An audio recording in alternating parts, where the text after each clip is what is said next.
You are nothing but a shadow in this castle, girl, and shadows should know their place." The words hit her like ice water thrown against stone.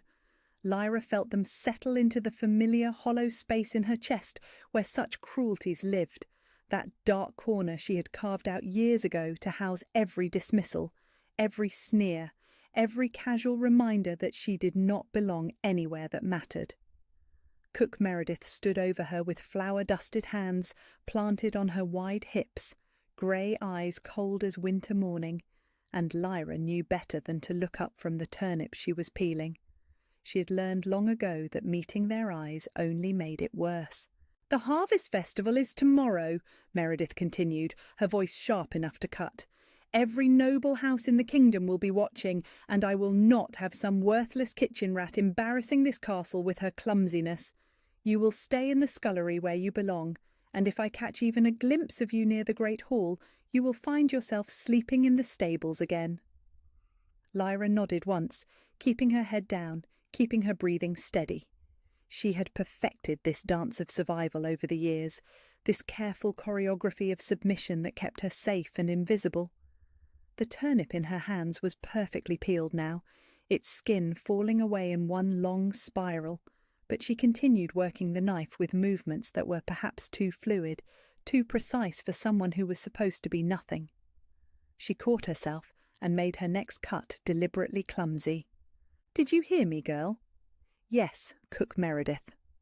Her voice came out exactly as it should, small and meek and properly defeated. "I understand." Meredith studied her for another long moment, as if searching for some flicker of defiance that would justify further cruelty, but Lyra gave her nothing. She had become a master at giving them nothing. Finally, the older woman turned away with a disgusted sound, moving on to terrorize one of the other kitchen servants. Lyra exhaled carefully and reached for another turnip. The kitchen bustled around her in controlled chaos as preparations for tomorrow's feast continued. Servants hurried past, carrying platters and linens, their conversations a steady hum of gossip and anxiety. Everyone knew how important this festival was. Every autumn the Harvest Festival drew nobles from across the kingdom to celebrate the season and renew their oaths of loyalty to the crown. This year there were whispers that it would be even more significant than usual. "Did you hear Lady Celeste will be wearing the Thornfield diamonds?" one of the serving girls whispered as she passed Lyra's corner. "They say the king himself suggested it, practically an announcement if you ask me." "About time," another replied. "Kingdom needs a queen, and Lady Celeste is perfect for the role. Beautiful, connected, wealthy. What more could any king want?" Lyra's knife stilled for just a moment before resuming its steady work. She had heard the rumours, of course. Everyone in the castle had been speculating for months about when King Darius would finally choose a bride. Lady Celeste Thornfield seemed the obvious choice, daughter of the kingdom's most powerful duke, blessed with golden hair and perfect manners and a political alliance that would strengthen the crown's hold on the eastern provinces. The perfect queen for the perfect king. Lyra pushed the thought away and focused on her turnips. Such considerations had nothing to do with shadows like her.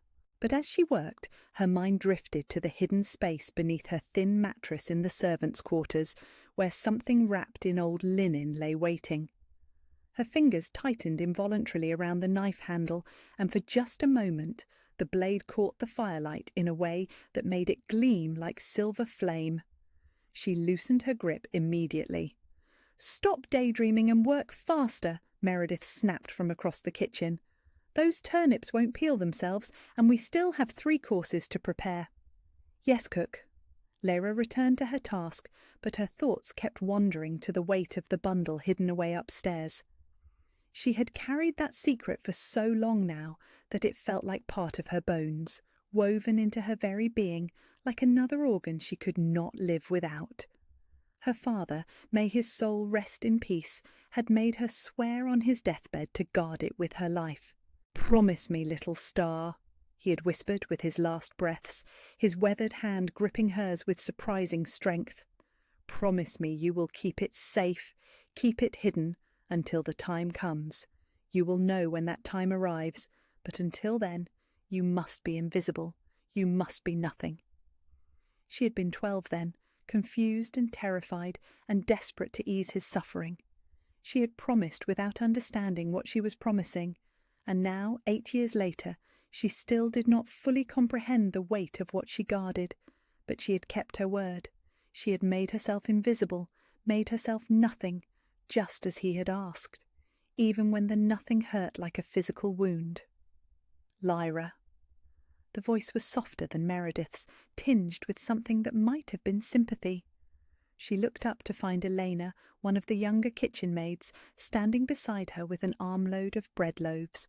Elena was only a year older than Lyra, but had been born to servants who belonged to the castle, which gave her a status Lyra would never possess. Still, she had always been kind in her quiet way. "The head butler is looking for extra hands to help with the table settings," Elena said quietly, glancing toward where Meredith was berating another servant. "If you want, I could tell him you are available. It would get you out of here for a few hours." Lyra's chest tightened with something dangerously close to gratitude. "Thank you, but I should stay where I belong." Eleanor's expression softened with understanding. They both knew that visible work meant more opportunities for criticism, more chances to be noticed by the wrong people. In the scullery, Lyra could fade into the background like steam from the washing water. "If you change your mind," Elena said gently, then moved away to deliver her bread. The afternoon wore on in familiar routine. Lyra peeled vegetables, scrubbed pots, hauled water, and listened to the excited chatter of the other servants as they prepared for tomorrow's grandeur.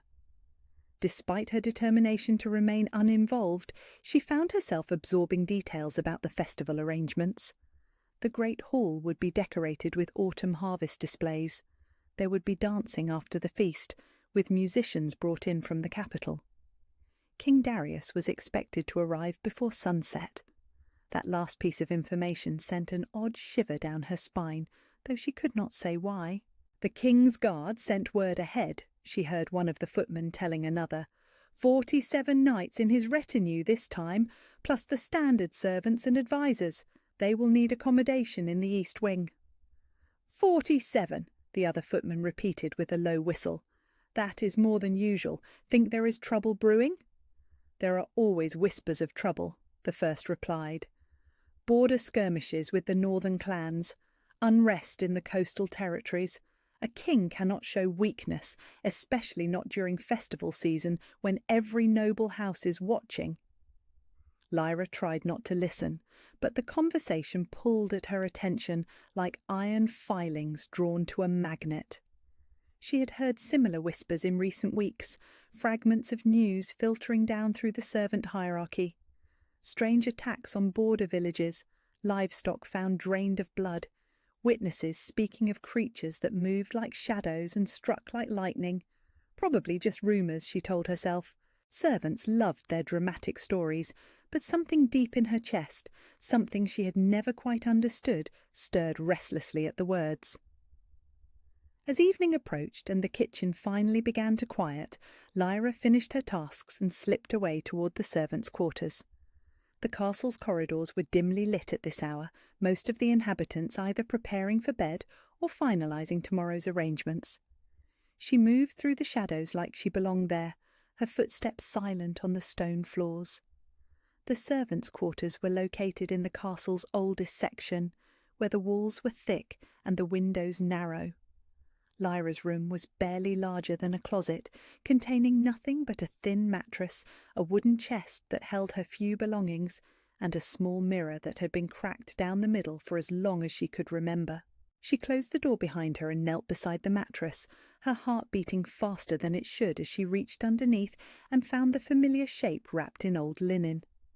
Her fingers traced the outline through the cloth, following the long straight line that ended in a gentle curve. Even through the wrapping, it felt warm to her touch, as if it held some inner fire that never quite went out. She had unwrapped it only a handful of times over the years, always late at night when she was certain no one would come looking for her. Each time it took her breath away. The blade was perhaps 3 feet long from tip to hilt, forged from metal that seemed to shift between silver and white gold, depending on how the light struck it. The crossguard was decorated with intricate engravings that hurt her eyes to look at directly, symbols and patterns that seemed to move when she was not paying attention. The grip was wrapped in leather that had been dyed midnight blue, and the pommel was set with a stone that looked like captured moonlight. Her father had called it moon shard, though he had never told her how he came to possess it or why it had been entrusted to her care. He had only repeated again and again that she must keep it hidden until the proper time arrived. "You will know," he had always said when she asked how she would recognize that time. "When it comes, you will know." She did not unwrap it tonight. Instead, she held the bundle against her chest and let herself remember her father's weathered face, his gentle voice, the way he had looked at her as if she were precious beyond measure.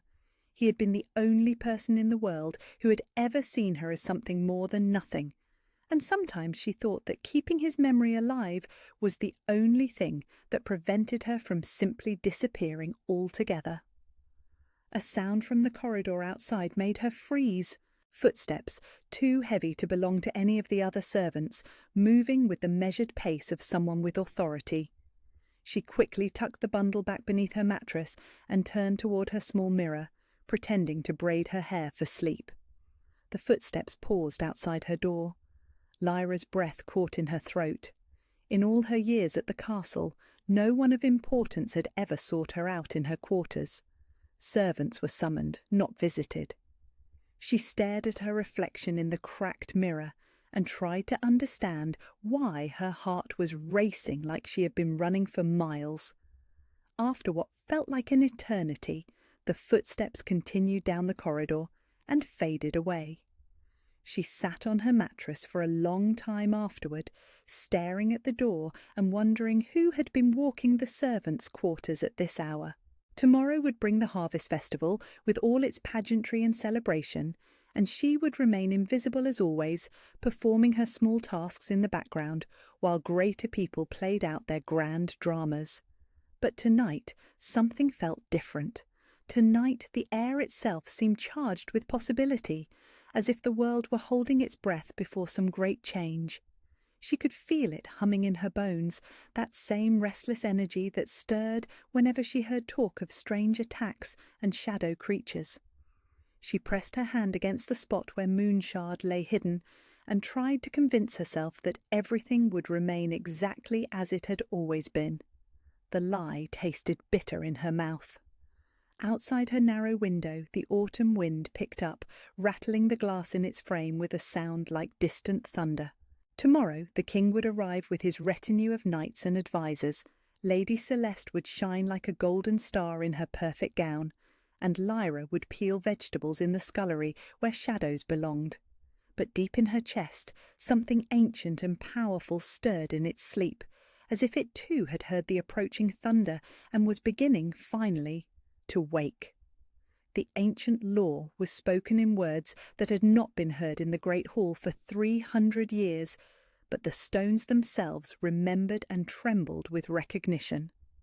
"Trial by combat," Scholar Aldrich declared, his aged voice carrying across the chaos that had erupted when Lady Celeste's inhuman nature was finally revealed to the assembled court. "When the truth cannot be determined by words alone, when accusations fly and evidence is disputed, let the gods themselves judge through strength of arms and purity of purpose." The transformation that had overtaken Celeste was both beautiful and terrible to witness. Her golden hair had darkened to the colour of midnight storm clouds, her perfect features sharpening into something that belonged more in nightmares than in daylight. Most dramatically, shadows clung to her form like living things, writhing and coiling around her body in patterns that hurt to look at directly. "You invoke laws that have no power over me," she said, her voice now carrying harmonics that made the crystal chandeliers ring like funeral bells. "I am beyond your mortal concepts of justice, beyond the reach of gods who have forgotten how to protect their own children." But King Darius stepped forward, his own power blazing forth in waves of golden fire that pushed back the unnatural darkness surrounding her. You have lived in this kingdom for 20 years. You have claimed the rights and privileges of nobility, have sought to bind yourself to the royal bloodline through marriage. If you would claim the benefits of citizenship in the mortal realm, you must also accept its laws. Around the great hall, nobles and servants alike pressed themselves against the walls as supernatural energy crackled between the three figures at the room's centre. Some had fled entirely when Celeste's transformation began, but others remained, held by fascination or duty or simple inability to look away from the confrontation that would determine their kingdom's fate. "The ancient law requires a champion," Lord Castellan said, his voice carefully neutral as he struggled to apply familiar legal concepts to a situation that defied all precedent. "Lady Celeste, you may choose someone to fight on your behalf, or you may face combat yourself." Celeste's laugh was like breaking glass mixed with distant thunder. "Oh, I shall choose a champion, the finest warrior my family has ever produced." Her form began to blur and shift, shadows pooling at her feet like liquid darkness. "My dear brother Marcus, who has spent his entire life preparing for this moment." The shadows exploded outward, and from their depths stepped a figure that made even the bravest guards reach instinctively for weapons they were not carrying. Marcus Thornfield bore some resemblance to his sister, but where her transformation had been beautiful in its terror, his was purely monstrous.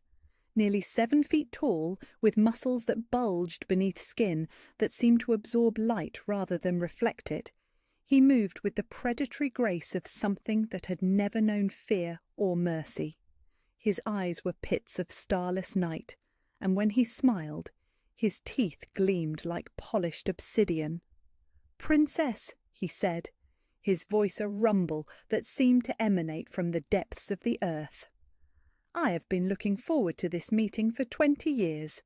Ever since we realized you had survived the purge that should have claimed your bloodline along with all the others." Lyanna felt Moonshard's weight at her side, the ancient blade humming with anticipation as it sensed the presence of an enemy worthy of its full power. But she also felt something else, a cold knot of fear that had nothing to do with physical danger and everything to do with the magnitude of what she was about to face. "I have no training," she said quietly, her words meant only for King Darius and Scholar Aldrich. "I can channel the ancestral memories when my life is threatened, but this is formal combat. There will be rules, traditions, techniques that I have never learned properly." "The trial is not about technique," Aldrich replied, his pale eyes bright with something that might have been excitement. "It is about truth. The gods will strengthen the arm that serves justice and weaken the one that serves falsehood. Trust in your bloodline, trust in your purpose, and let Moonshard remember what it was forged to do."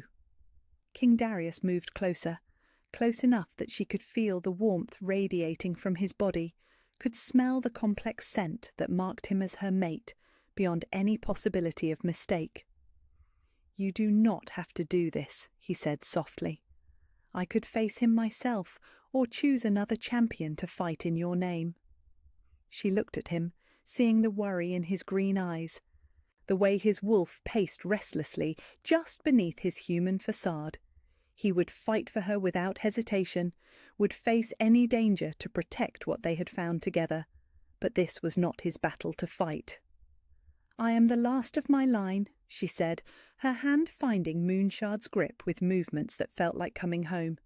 "If I cannot prove my worth now, when the kingdom watches and the gods themselves bear witness, then I am not fit to stand beside you as queen."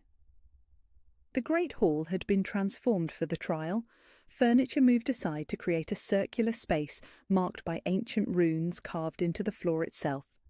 These symbols had not seen use for centuries, but they blazed to life as Lyanna and Marcus entered the combat circle, responding to the presence of powers that predated the current royal house.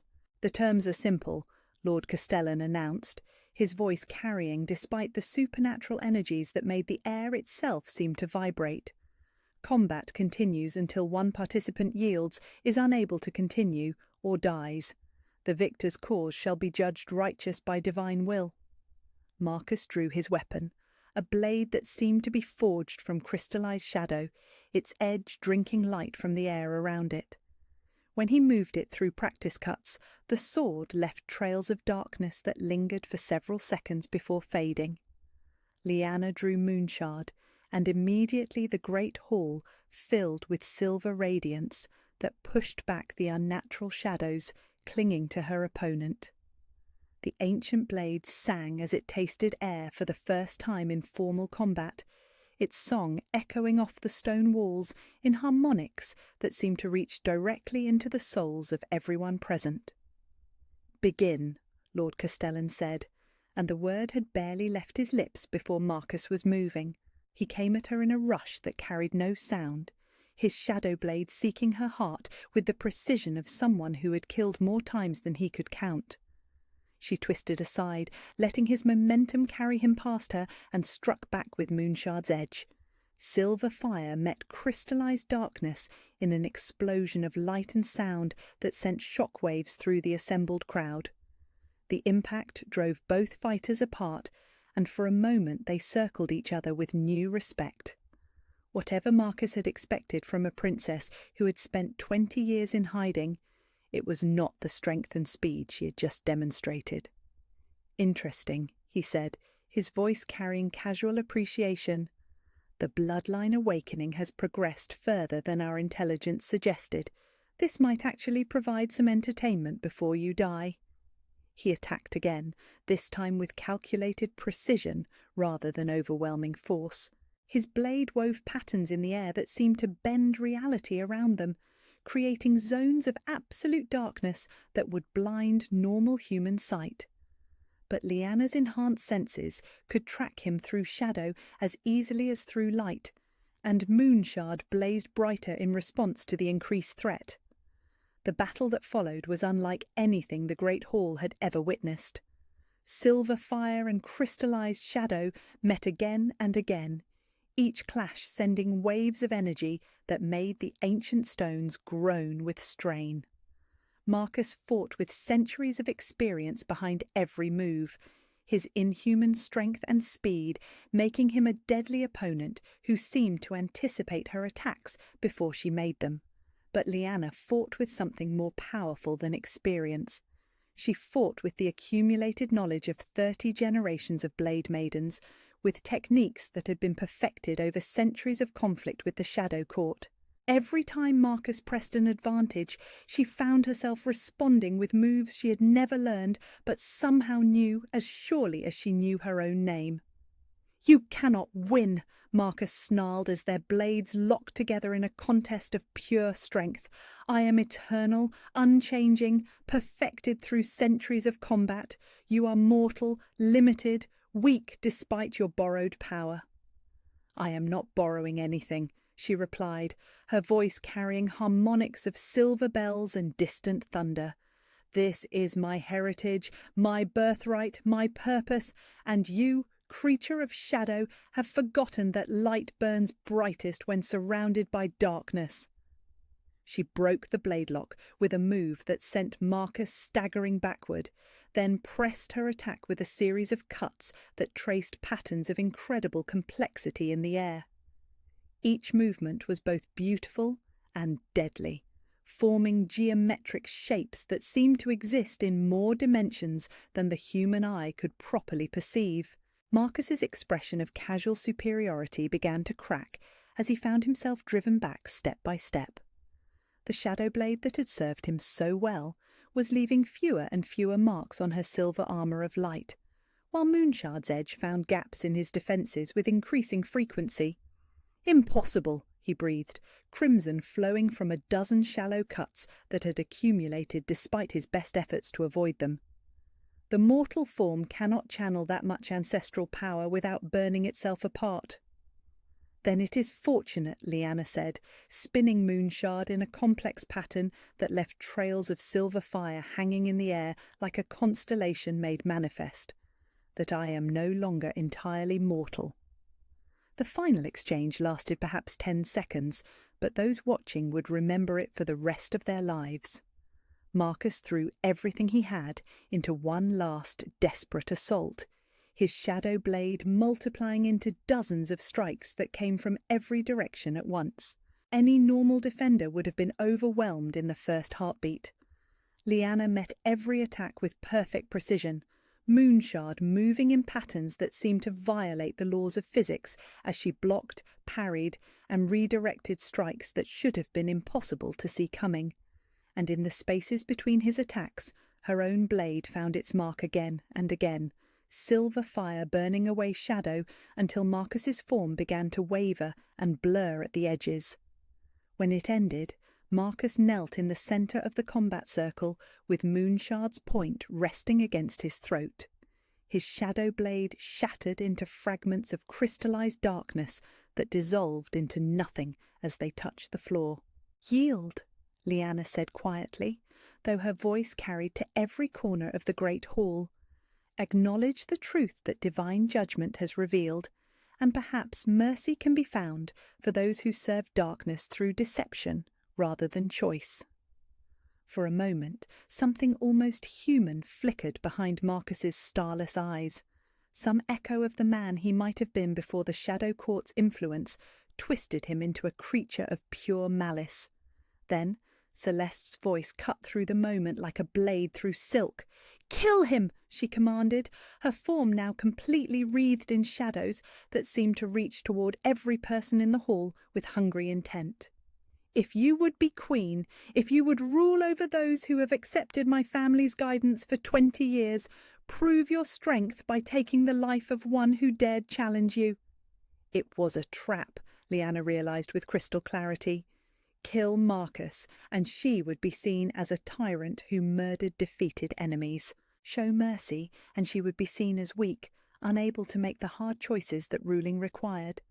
But as she looked down at her fallen opponent, as she felt the weight of Moonshard in her grip and the eyes of the entire court upon her, she found that the choice was simpler than it appeared. "I am not my enemies," she said, withdrawing the blade from Marcus's throat. "I do not prove my fitness to rule through murder, but through justice tempered with wisdom. Marcus Thornfield, you are banished from this realm, never to return on pain of death, but you leave with your life as proof that mercy has a place even in the darkest of times." The great hall erupted in voices, some crying approval, others protesting that enemies should not be shown such leniency. But through it all, King Darius's voice carried clearly as he stepped forward to claim his place beside her. "Divine judgment has spoken," he declared, his golden power merging with her silver radiance to create patterns of incredible beauty. "Princess Lyanna of the Silver Moon has proven her worth through strength of arms and wisdom of heart. Let all who witness this moment know that the prophesied bloodlines stand united at last." Even as the words left his lips, Lyanna felt something shift in the very foundations of reality. The trial was more than a test of combat skill. It was a ritual of acceptance, a moment when the kingdom's own magical foundations acknowledged her right to stand beside its rightful king. She was no longer the servant girl who had tried to be invisible. She was Princess Lyanna, Blade Maiden of the Silver Moon, mate to the dragon-touched king and guardian of a realm that would need every scrap of power they could command to face the darkness still to come. The royal claiming ceremony had not been performed in over 2 centuries, but the ancient words fell from King Darius's lips as if he had been born speaking them. He stood before the assembled court in the golden light of late afternoon, his crown replaced by a circlet of white gold that matched the one Lyanna wore, both pieces blazing with inner fire that spoke of powers far older than mortal kingdoms. The great hall had been transformed once again, this time not for combat, but for the most sacred ritual known to the dragon-touched bloodline. "I call upon the ancient powers that flow through stone and steel, through blood and bone, through the very air we breathe," he intoned, his voice carrying harmonics that made the crystal chandeliers ring like temple bells. "Let all who dwell in this realm, mortal and immortal alike, witness the claiming that will unite the prophesied bloodlines at last." Lyanna knelt before him in the centre of a circle marked by runes that had been carved into the floor by the first kings, symbols that now glowed with silver and gold, fire as they responded to the presence of true royal blood. She wore a gown of midnight blue that emphasized the silver markings decorating her arms and shoulders, those living tattoos that proclaimed her heritage to any who had eyes to see. Around them, the assembled nobility watched in silence that bordered on reverence. Even those who had opposed her claim, who had argued for the political necessity of the Thornfield alliance, could not deny the power that filled the great hall as ancient magic stirred in recognition of this moment. "Princess Lyanna of the Silver Moon," Darius continued, extending his hand toward her, "do you come to this claiming of your own free will, understanding the bonds that will be forged and the duties that will be accepted?" "I do," she replied, her voice carrying clearly despite the supernatural energies that made the air itself seem to vibrate with possibility. "I come as the last of my bloodline, keeper of Moonshard, guardian of the ancient compact between mortal realm and the powers that stand watch against the darkness." Scholar Aldrich stepped forward from his position among the court advisers, carrying a silver chalice that seemed to contain liquid starlight. This was the cup of binding, forged during the reign of the first dragon-touched king from metals that had fallen from the heavens themselves. "The blood of kings," Aldrich intoned, offering the chalice to Darius, "given freely in acknowledgement of the bond that transcends mortal understanding." Darius drew a silver knife and made a shallow cut across his palm, letting crimson drops fall into the chalice where they mingled with the starlight and began to glow with golden radiance. Then he offered the blade to Lyanna, handle first, his green eyes holding hers with an intensity that made her wolf stir restlessly beneath her skin. "The blood of the Silver Moon," she said, accepting the knife and making her own cut. Her blood fell into the cup and merged with his, silver light joining gold to create patterns of incredible beauty that swirled and danced within the ancient vessel. The moment their blood touched, the mate bond that had been growing between them for days suddenly blazed to full life with a force that sent shockwaves through both the mortal and supernatural realms. Every person in the great hall gasped as they felt the echo of that connection, the recognition that two souls who had been seeking each other across lifetimes had finally found their match. But it was more than personal union. As their blood mingled in the cup of binding, as their powers merged and amplified each other, the very foundations of the kingdom responded. Ancient wards that had been weakening for decades suddenly blazed back to full strength. Protective spells that had been maintained through effort and sacrifice now renewed themselves effortlessly, drawing power from the united bloodlines. "I claim you as my mate," Darius said, his voice now carrying harmonics of both human speech and something far more primal. "My equal in all things, my partner in rule, my other half made manifest in flesh and blood." "I accept your claim," Lyanna replied, rising to her feet as power flowed through her in waves that made her silver markings pulse like living things. "I bind myself to you willingly, completely, eternally. Where you go, I follow. What you defend, I defend. Who you love, I love." They drank from the chalice together, sharing the mingled blood that would link them on levels deeper than mere marriage could reach. The taste was copper and starlight, ancient magic and promises that would endure beyond the end of worlds. The great hall erupted in silver and gold flame as the ceremony reached its climax, energy pouring from their united forms to wash over every person present. Those with even the slightest supernatural sensitivity cried out as they felt the mate bond complete itself, as they witnessed the fulfillment of prophecies that had been written in blood and starfire centuries before their births. But even as the court celebrated the union that would strengthen the kingdom beyond measure, shadows moved at the edges of perception. Lady Celeste had not fled when her brother fell in trial by combat. Instead, she had withdrawn to the darkness between spaces, calling upon powers that had been waiting centuries for permission to manifest fully in the mortal realm.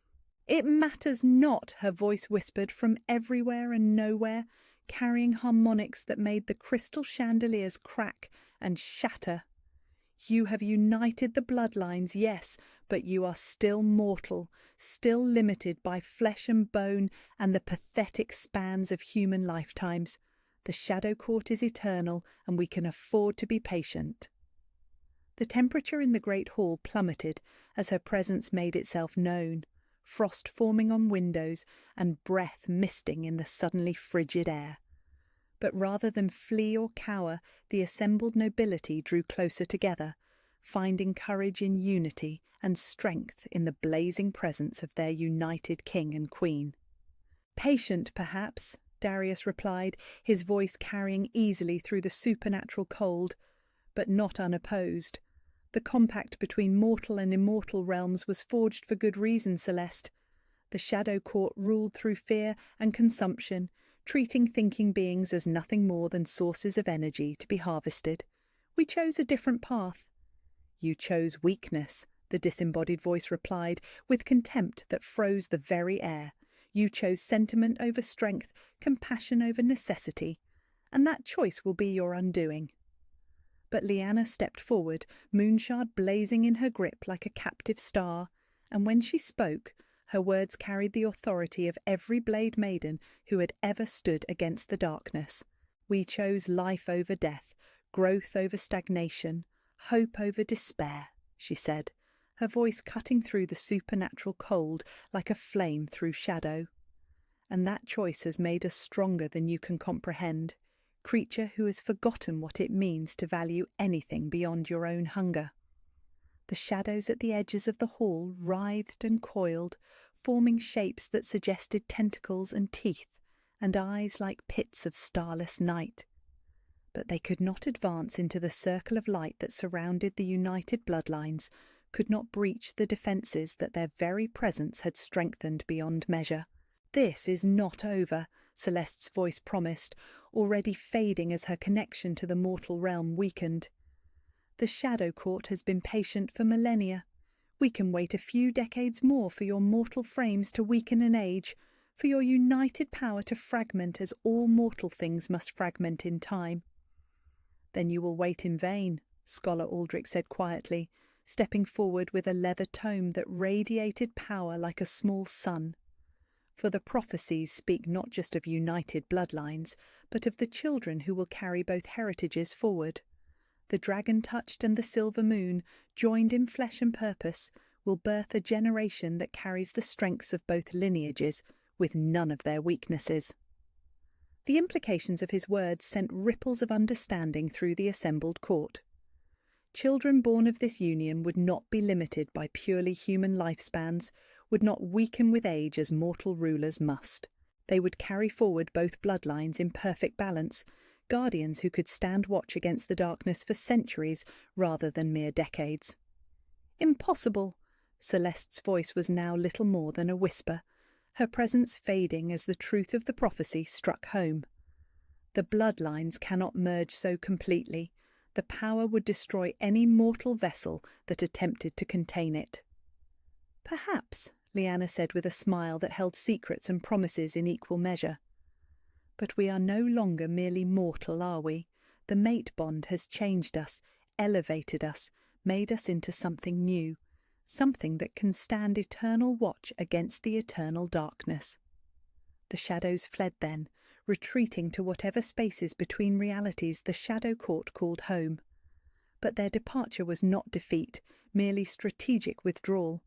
They would return when they judged the time right, would test the united bloodlines again and again, until they found some weakness to exploit. But for now, in this moment of triumph and union, the kingdom was safe.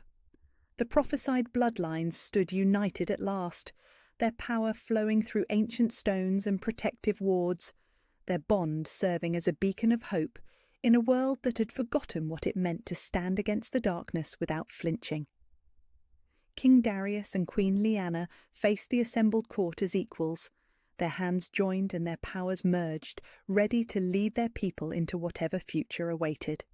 The servant girl who had tried to be invisible was gone forever, replaced by a queen who blazed with inner fire and carried the hopes of all who chose light over shadow.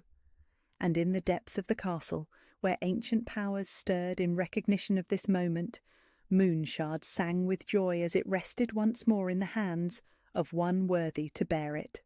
The mate bond was complete. The prophecies were fulfilled. The real work of building a kingdom strong enough to stand against eternal darkness could finally begin. 6 months after the ancient prophecies were fulfilled, Queen Leanna stood on the castle's highest balcony and watched the sun paint the kingdom in shades of gold and amber. The realm below had transformed in ways both subtle and profound since the mate bond completed itself in silver fire and golden light. The northern borders, once plagued by shadow creatures that drained the life from entire villages, now thrived under the protection of wards that drew their strength from united royal bloodlines. Trade routes that had been abandoned due to supernatural attacks bustled with merchant caravans carrying goods from territories that had not seen peaceful commerce in decades. But the most dramatic change was in the people themselves.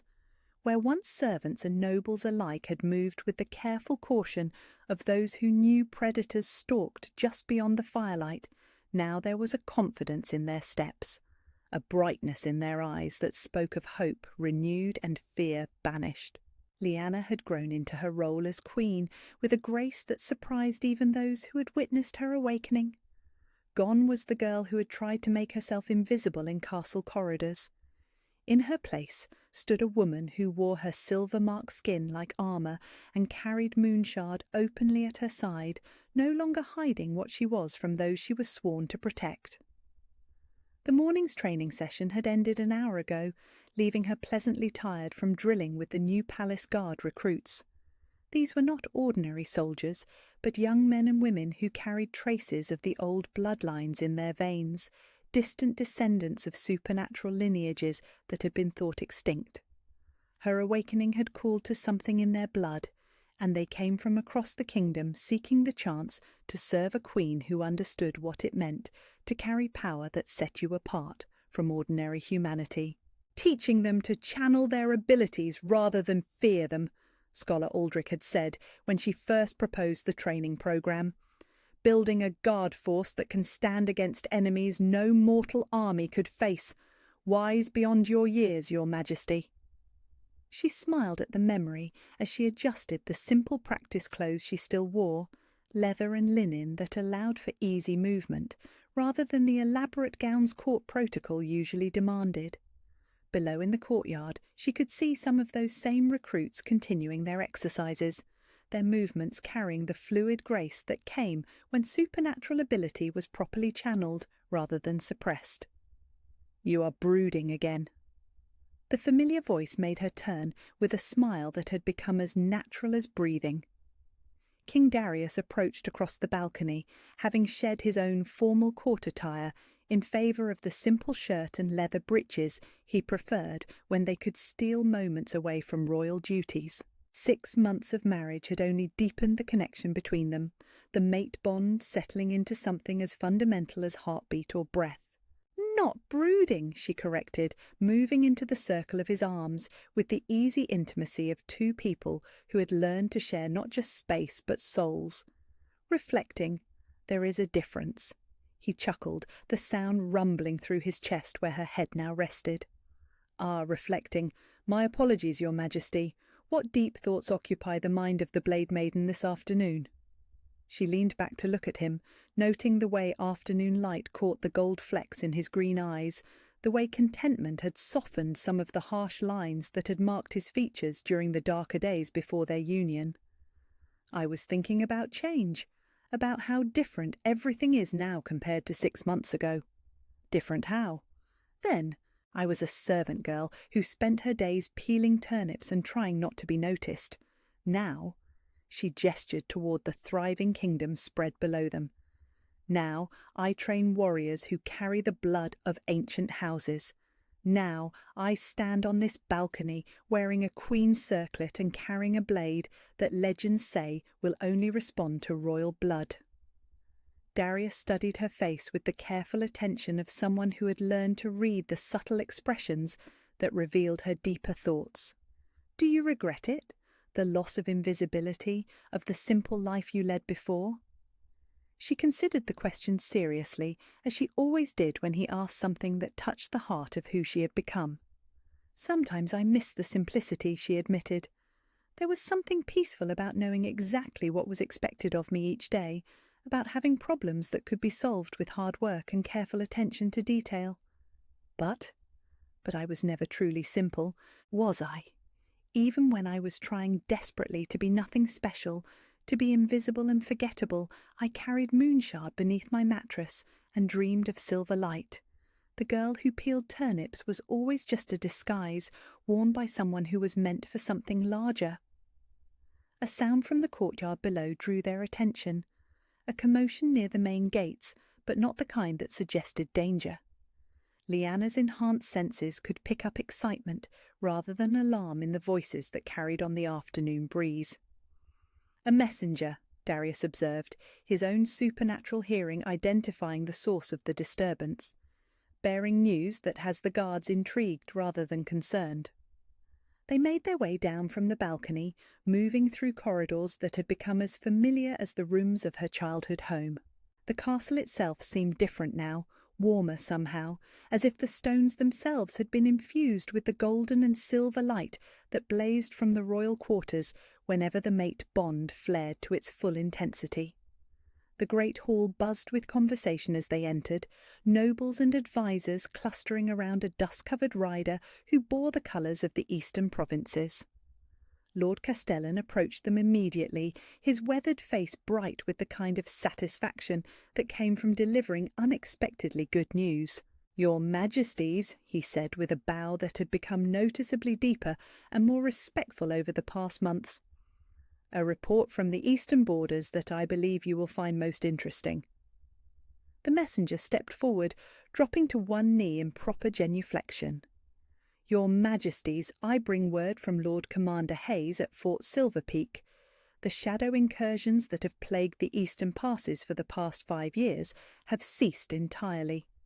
More than that, the ancient barriers that once protected those routes have begun to restore themselves." Murmurs of amazement rippled through the assembled nobles.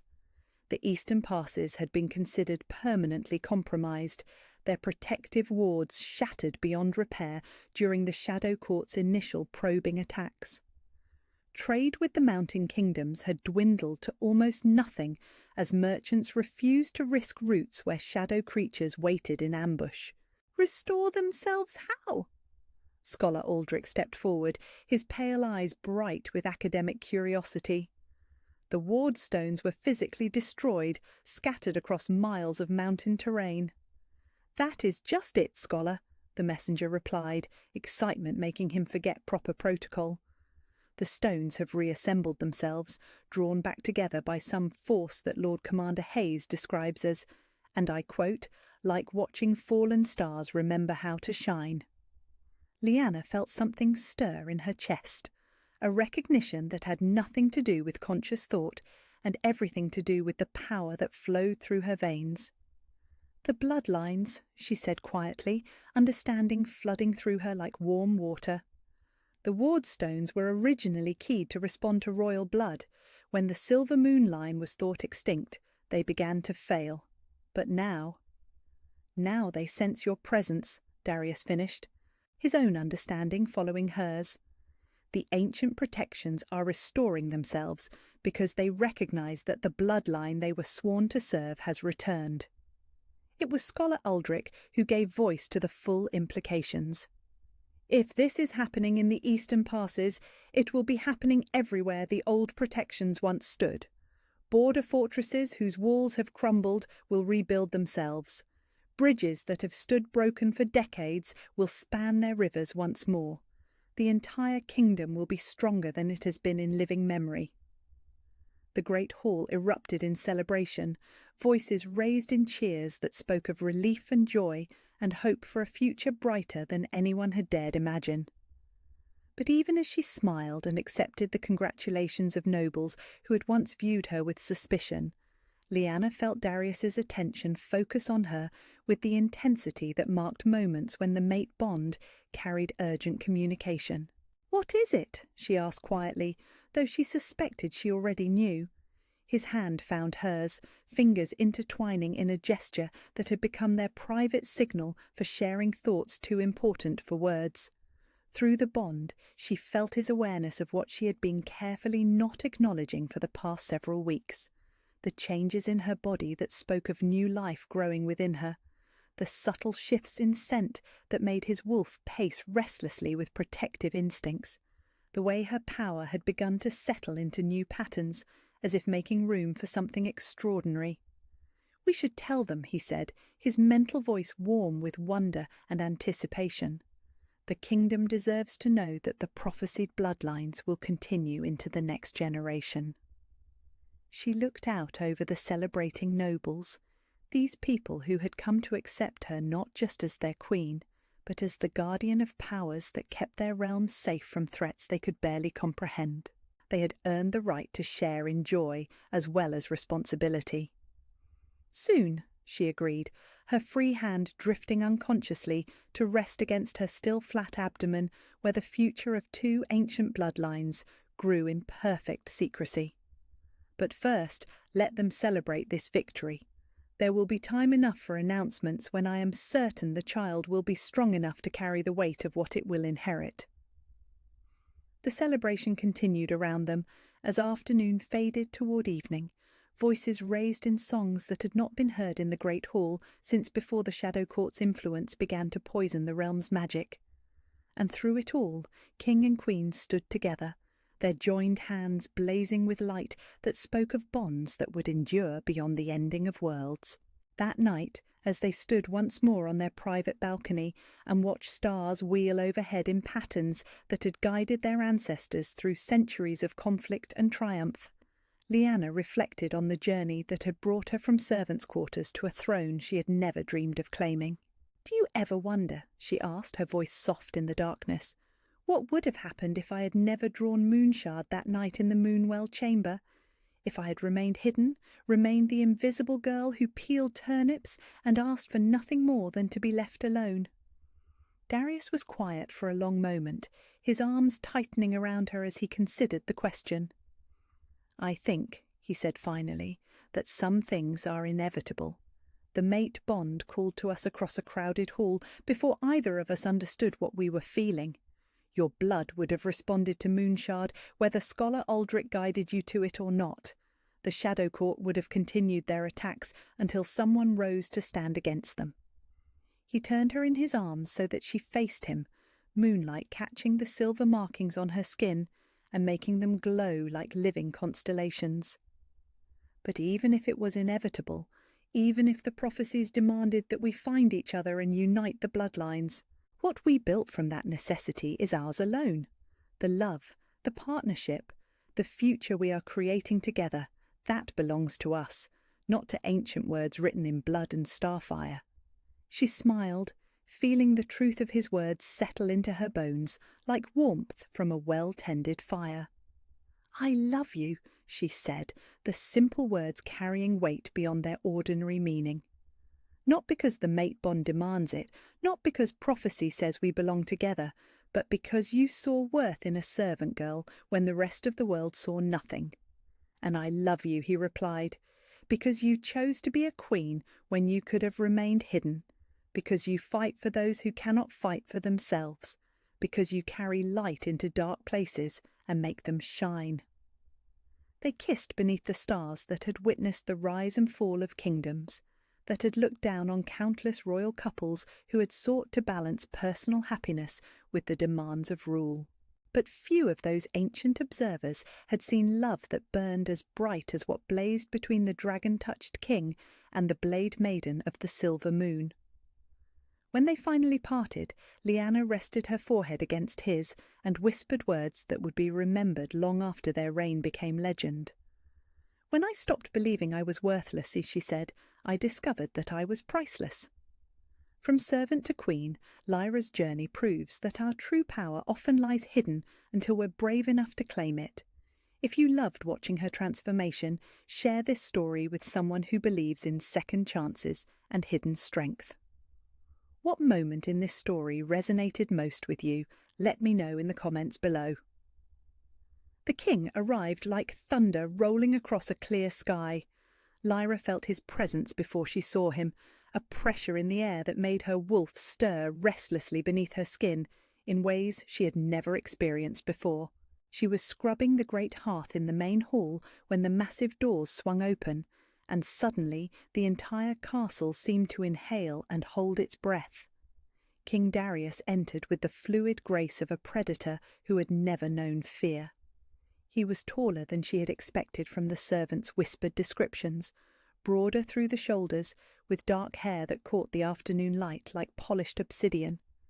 But it was his presence that truly commanded attention, an aura of raw power that seemed to bend the very air around him to his will. Every person in the hall immediately dropped into deep bows, and Lyra found herself following suit instinctively, her knees hitting the stone floor as her gaze locked on the intricate pattern of the tiles beneath her. She should not be looking at him. Servants were meant to be furniture, invisible and silent until needed. But something deep in her chest pulled tight as a bowstring, and she found herself lifting her head just enough to catch a glimpse of him through her lowered lashes. The mistake nearly stole her breath. King Darius moved through the hall like he owned not just the castle, but the very ground it stood upon, his long coat swirling behind him in a way that suggested barely leashed power. His retinue followed in precise formation, 47 knights in gleaming armour that bore the royal crest, but Lyra barely registered their presence. Her attention had fixed on the man himself with an intensity that frightened her, and then, impossibly, his head turned toward her. Their eyes met across the vast space of the great hall, and the world narrowed to that single moment of contact. His gaze was the deep green of ancient forests, and when it found hers, something electric passed between them like lightning seeking ground. Her wolf, that part of her that had always remained stubbornly quiet, suddenly surged to wakefulness with a force that made her gasp. The connection lasted perhaps 3 heartbeats. Then Lord Castellan stepped forward to greet the king, and the spell shattered. Lyra ducked her head and scrambled to her feet, her heart hammering so hard she was certain everyone in the hall could hear it. She grabbed her scrub brush and bucket with hands that trembled more than they should, desperate to escape before someone noticed her inappropriate attention to royalty. But as she hurried toward the servants' entrance, she could swear she felt those forest green eyes tracking her movement. In the kitchen, chaos reigned as final preparations for the feast began in earnest.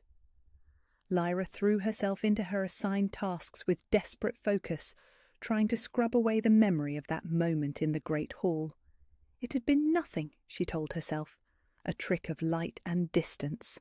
Kings did not notice kitchen servants, and even if they did, it meant nothing more than mild curiosity about an unfamiliar face.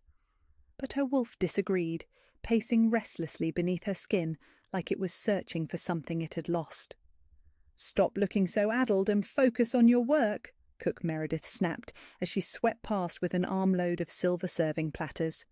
"The feast begins in 2 hours, and I will not have mistakes because you cannot keep your mind on your tasks." "Yes, cook." Lyra bent over the vegetables she was supposed to be chopping, but her knife work was more precise than it had any right to be, each cut falling with mathematical perfection despite her distracted state. She caught herself and deliberately made her next few cuts uneven. The afternoon blurred past in a frenzy of final preparations. Servants rushed between kitchen and great hall bearing platters of roasted meats, elaborate pastries, and wines that had been aging in the castle's cellars for decades. Lyra remained relegated to the scullery, scrubbing pots and preparing vegetables, but she found herself straining to catch glimpses of the preparations through the kitchen's service windows. She told herself it was simple curiosity about an event she would never be allowed to attend. The lie sat uneasily in her chest. As the sun began to sink toward the horizon, painting the sky in shades of gold and crimson, the sounds of arrival filtered through the castle walls. Carriages clattered across cobblestones as noble houses arrived for the festivities, their laughter and conversation creating a musical backdrop to the servants' frantic work. Lyra tried not to listen too closely to the fragments of conversation that drifted toward the kitchens. Lady Celeste looks absolutely radiant tonight. The Thornfield diamonds are magnificent on her. Perfect match for our king, truly. Each comment felt like a small blade sliding between her ribs, though she could not understand why. Lady Celeste's suitability as queen had nothing to do with a servant girl who would spend the evening washing dishes in the scullery. Yet something in her chest twisted tighter with each casual mention of the expected royal romance. "Lyra." Elena appeared at her elbow with a stack of serving bowls. "Cook Meredith wants you to help serve the wine during the second course." The bottom dropped out of Lyra's stomach. "Serve? In the great hall?" "Just wine," Elena said quickly, seeing her panic. "Stay toward the back. Fill cups when they are empty. Do not speak unless spoken to. Simple enough." Nothing about entering the great hall while the king was present felt simple, but Lyra could not refuse a direct order from Cook Meredith. She nodded mutely and followed Elena toward the service area, where several other servants were receiving final instructions about proper protocol. "Do not look directly at the nobles unless they address you," the head butler was saying in his stern, clipped voice. "Move quietly, efficiently, and invisibly. You are there to serve, not to be seen." Invisible. That, at least, was familiar territory.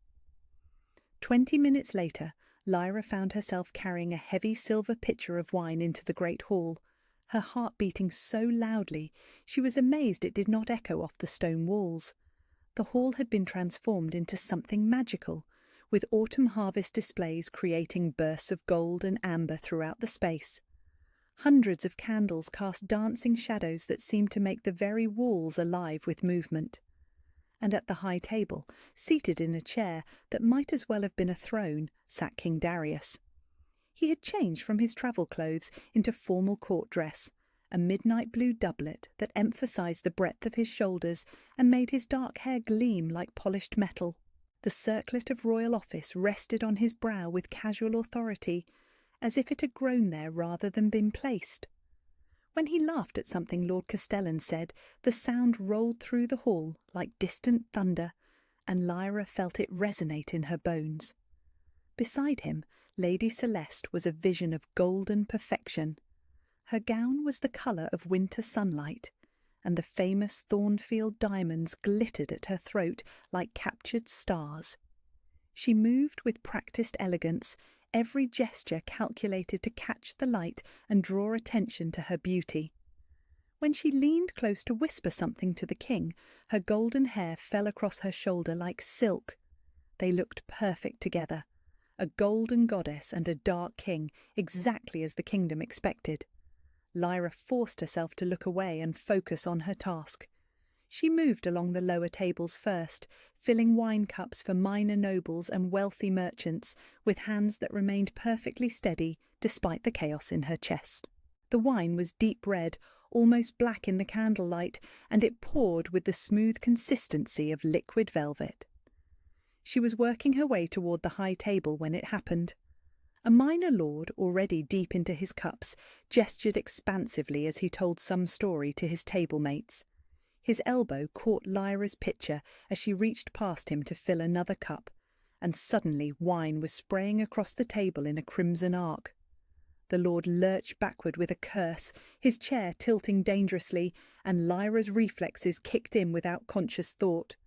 She moved faster than any normal person should have been able to move, her free hand shooting out to steady the lord's chair while simultaneously twisting her body to avoid the spilling wine. The pitcher never wavered in her grip, and somehow she managed to catch the falling wine cup with her other hand before it could shatter on the floor. The entire sequence lasted perhaps 2 seconds, but it was 2 seconds of impossible grace and supernatural speed performed in full view of half the nobility in the kingdom. The table fell silent, staring at her with expressions that ranged from confusion to suspicion.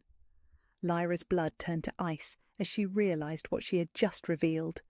In her desperation to prevent a mess that would bring Cook Meredith's wrath down on her head, She had forgotten to hide what she was capable of. "Extraordinary reflexes," the Lord said slowly, his wine-hazed eyes studying her with new interest. "For a servant." "My apologies, my lord," Lyra managed, forcing her voice into the proper submissive tone. "I did not mean to startle you." She started to back away, desperate to disappear before more attention could be drawn to her performance, but the Lord was not finished. "What is your name, girl?" The question carried clearly through the hall, and Lyra felt rather than saw heads turning in her direction. The weight of dozens of noble gazes pressed against her skin like physical force, but there was one particular attention that made her wolf surge restlessly against her control. King Darius was watching her. "Lyra, my lord," she said quietly, her eyes fixed firmly on the floor. "Lyra," the Lord repeated, as if testing the sound. "Well, Lyra, you saved me from wearing my wine instead of drinking it. Quite impressive for someone so—" His gaze travelled over her simple servant's dress and work-roughened hands. "Unassuming." Heat crawled up her neck as more conversations died around the hall. She could feel the curiosity spreading like ripples on a pond, dozens of people suddenly interested in the servant girl who moved like a trained warrior.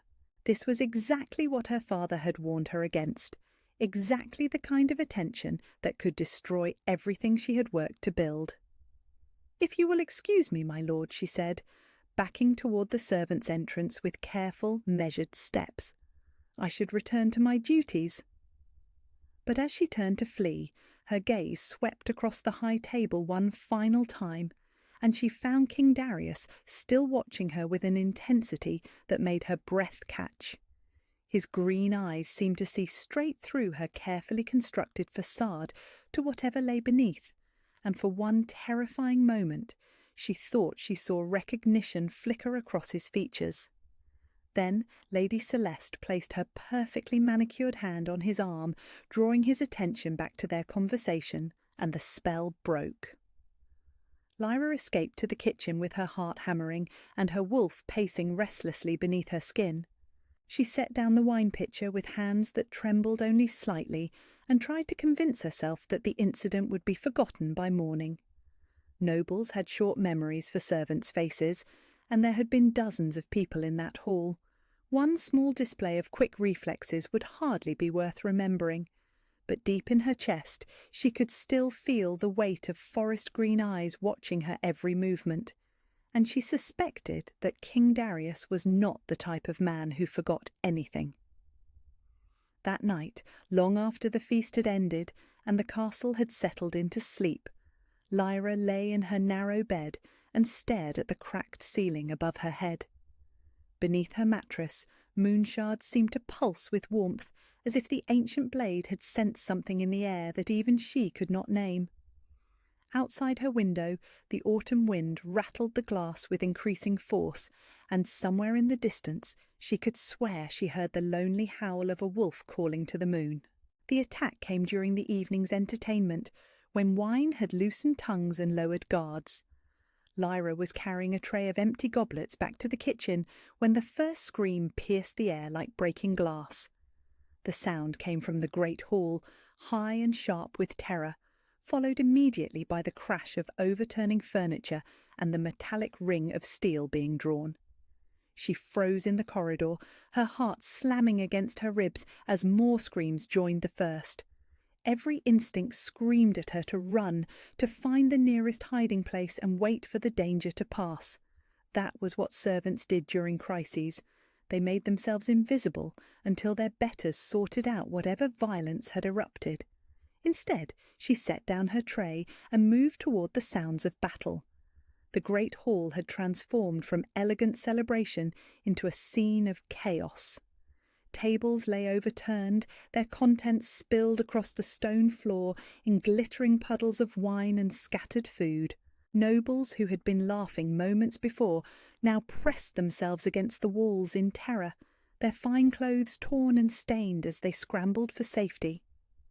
In the centre of the hall, figures in dark clothing moved with lethal grace, their faces hidden behind masks that gleamed like polished bone. Assassins. At least 6 of them, maybe more, armed with curved blades that caught the candlelight as they struck. They had clearly been posing as entertainers, their weapons hidden until the perfect moment to strike. Now they carved through the royal guards with efficiency that spoke of extensive training and careful planning. Lyra's gaze swept the chaos, cataloguing threats and escape routes with precision that would have surprised anyone who knew her as a meek kitchen servant. 2 assassins pressed King Darius toward the far wall, their blades weaving deadly patterns in the air as they sought an opening in his defences. The king fought with the controlled fury of a man born to war, his sword moving in silver arcs that held death at bay. But even his considerable skill was being tested by their coordinated assault. Lady Celeste huddled behind an overturned table with several other noble ladies, her golden gown now torn and stained with wine. Her face was pale with shock, her carefully arranged hair falling around her shoulders in dishevelled waves. She looked exactly like what she was, a beautiful, delicate flower caught in the path of a deadly storm. But it was the servants who drew Lyra's attention with growing horror. The assassins were cutting through them like wheat before a scythe, showing no mercy to those who posed no threat. Elena lay motionless near the kitchen's entrance, crimson spreading across her simple brown dress. An elderly footman who had served the castle for 30 years gasped his last breath against the base of a marble pillar. They were killing innocents, people who had done nothing but try to earn their daily bread in service to others. The rage that rose in Lyra's chest was unlike anything she had ever experienced. It burned through her veins like molten silver, drowning out her father's warnings about staying hidden, about being nothing. These people, her people, the forgotten and overlooked, were dying while she stood frozen in the shadows. An assassin broke away from the main battle, moving with predatory intent toward the cluster of terrified servants near the kitchen entrance. His blade gleamed as he raised it above a young scullery maid who could not have been more than 14. Lyra moved without conscious thought. She crossed the hall faster than should have been possible, her body flowing through the chaos with liquid grace. A fallen carving knife lay near one of the overturned tables, and she snatched it up without breaking stride. The assassin's blade began its descent toward the cowering girl, just as Lyra's improvised weapon found the gap between his ribs. He went down with a gurgling cry, shock replacing the cold calculation in his eyes. The scullery maid stared up at Lyra with disbelief, tears streaming down her soot-stained cheeks. "Run!" Lyra whispered, and the girl scrambled away toward the servants' stairs. But Lyra's intervention had not gone unnoticed. 2 more assassins turned toward her, their bone-white masks tilting with what might have been curiosity or amusement. She clutched the bloodied carving knife and tried to remember everything her father had taught her during their secret training sessions in the woods outside their old cottage. Never let them surround you. Always keep moving. Use their momentum against them. The first assassin came at her in a rush, his curved blade seeking her throat with professional efficiency. She twisted aside, letting his own speed carry him past her, and opened his hamstring with a precision cut that sent him crashing to the floor. The second was more cautious, circling her with the patience of a hunter who had cornered dangerous prey. Around them, the battle continued to rage. Steel rang against steel as King Darius fought with increasing desperation against his own attackers. More guards were falling, their blood mixing with spilled wine on the stone floor. The surviving nobles pressed themselves against the walls and whimpered prayers to whatever gods might be listening. Lyra's second opponent feinted left, then struck right with a move designed to slip past her guard. She read the deception in the subtle shift of his shoulders and was already moving when his blade whispered through empty air. Her counterattack opened his throat in a spray of crimson that painted the nearby wall. The hall fell suddenly quiet, except for the harsh breathing of survivors and the groans of the wounded. Lyra stood among 3 bodies, the carving knife trembling in her grip as the reality of what she had just done crashed over her like a cold wave. She had killed them, 3 trained assassins, and she had cut them down with nothing but a kitchen knife and reflexes she was not supposed to possess. Slowly, she became aware that everyone in the hall was staring at her. Nobles who had been cowering in terror now watched her with expressions of confusion and growing fear. Surviving guards looked at her as if she had suddenly sprouted wings or burst into flame. And King Darius, blood streaking his face from a shallow cut above his left eye, was walking toward her with the measured pace of a predator approaching something that might bite. "Drop the weapon," he said quietly, his voice carrying easily through the sudden silence. Lyra looked down at the knife in her hand, as if seeing it for the first time. The blade was crimson to the hilt, her fingers locked around the grip so tightly her knuckles had gone white. She tried to release it, but her muscles seemed frozen in place. "I said drop it." His tone remained level, but there was steel underneath now, the voice of a king who expected immediate obedience. The knife clattered to the floor, the sound echoing off the stone walls like a bell tolling. Lyra took a step backward, then another, her mind racing as she tried to think of some explanation for what these people had just witnessed. How could a kitchen servant move like that? How could someone who spent her days peeling turnips kill trained assassins with such casual efficiency? There was no explanation that would not lead to more questions. No story that would let her fade back into invisibility. "Who are you?" King Darius stopped 3 feet away from her, close enough that she could see the flecks of gold in his green eyes, close enough to feel the heat radiating from his body. His wolf was practically vibrating beneath his skin. She could sense it even through her own panic, some primal part of him responding to what she had just revealed. "I am no one, your majesty," she whispered, the old lie tasting like ash in her mouth. "I am nothing." His eyes narrowed. Nothing does not move like that. Nothing does not kill 3 assassins with a kitchen knife. He reached out slowly, as if approaching a spooked horse, and lifted her chin with 2 fingers until she was forced to meet his gaze. "What are you hiding?" The touch sent electricity racing through her nervous system. Her wolf, already stirred to wakefulness by the violence, suddenly surged against her control with a force that made her gasp. For one terrifying moment, she thought it might actually manifest, might force the change that would reveal everything she had spent years concealing. She jerked away from his touch, stumbling backward until her spine hit the wall. "Nothing, your majesty. I hide nothing." But even as she spoke the words, she could see the disbelief in his eyes. He had watched her fight.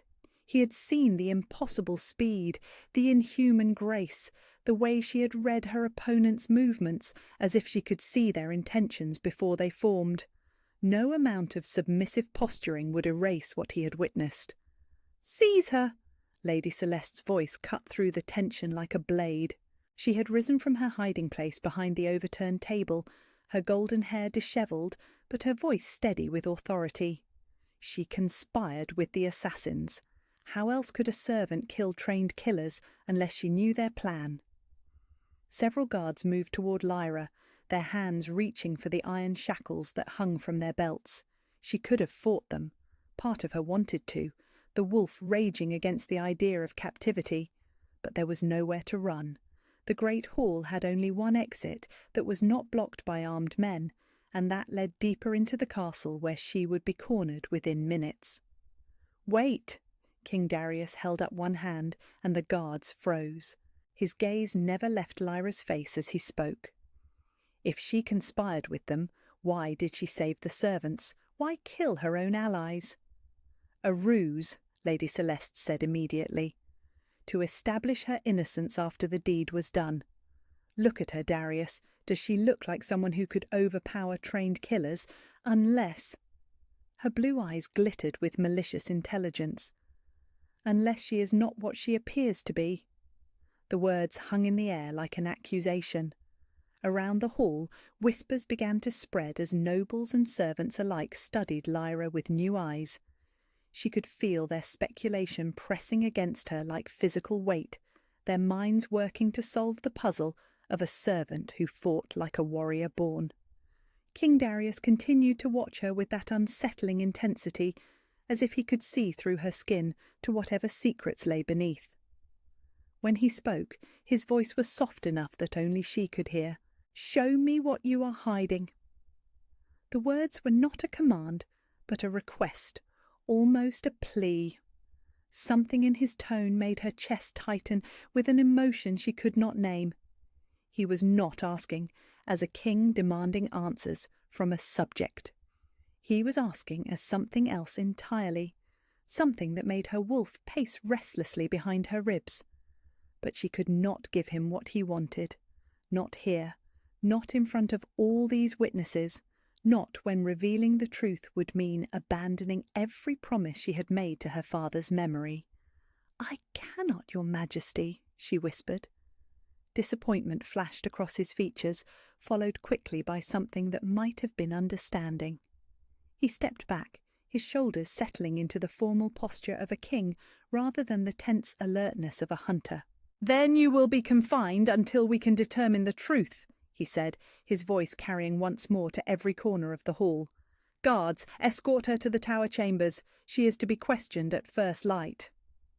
As iron shackles closed around her wrists, Lyra caught sight of Lady Celeste's expression. The noblewoman was not looking at her with fear or suspicion, but with cold satisfaction, as if some plan had just fallen perfectly into place. The realization hit her like a physical blow. Lady Celeste had not been cowering in terror behind that overturned table. She had been watching, waiting, calculating how to use whatever happened to her own advantage. And now she had exactly what she needed, a reason to remove the servant who had somehow caught the king's attention. But as the guards led her from the hall, Lyra felt King Darius's gaze following her every step. There had been something in his eyes during those final moments, some flicker of recognition that went deeper than mere curiosity about her fighting skills. He suspected what she was, and that suspicion was the most dangerous thing of all. Will the Alpha King discover her secret? Let me know your predictions below.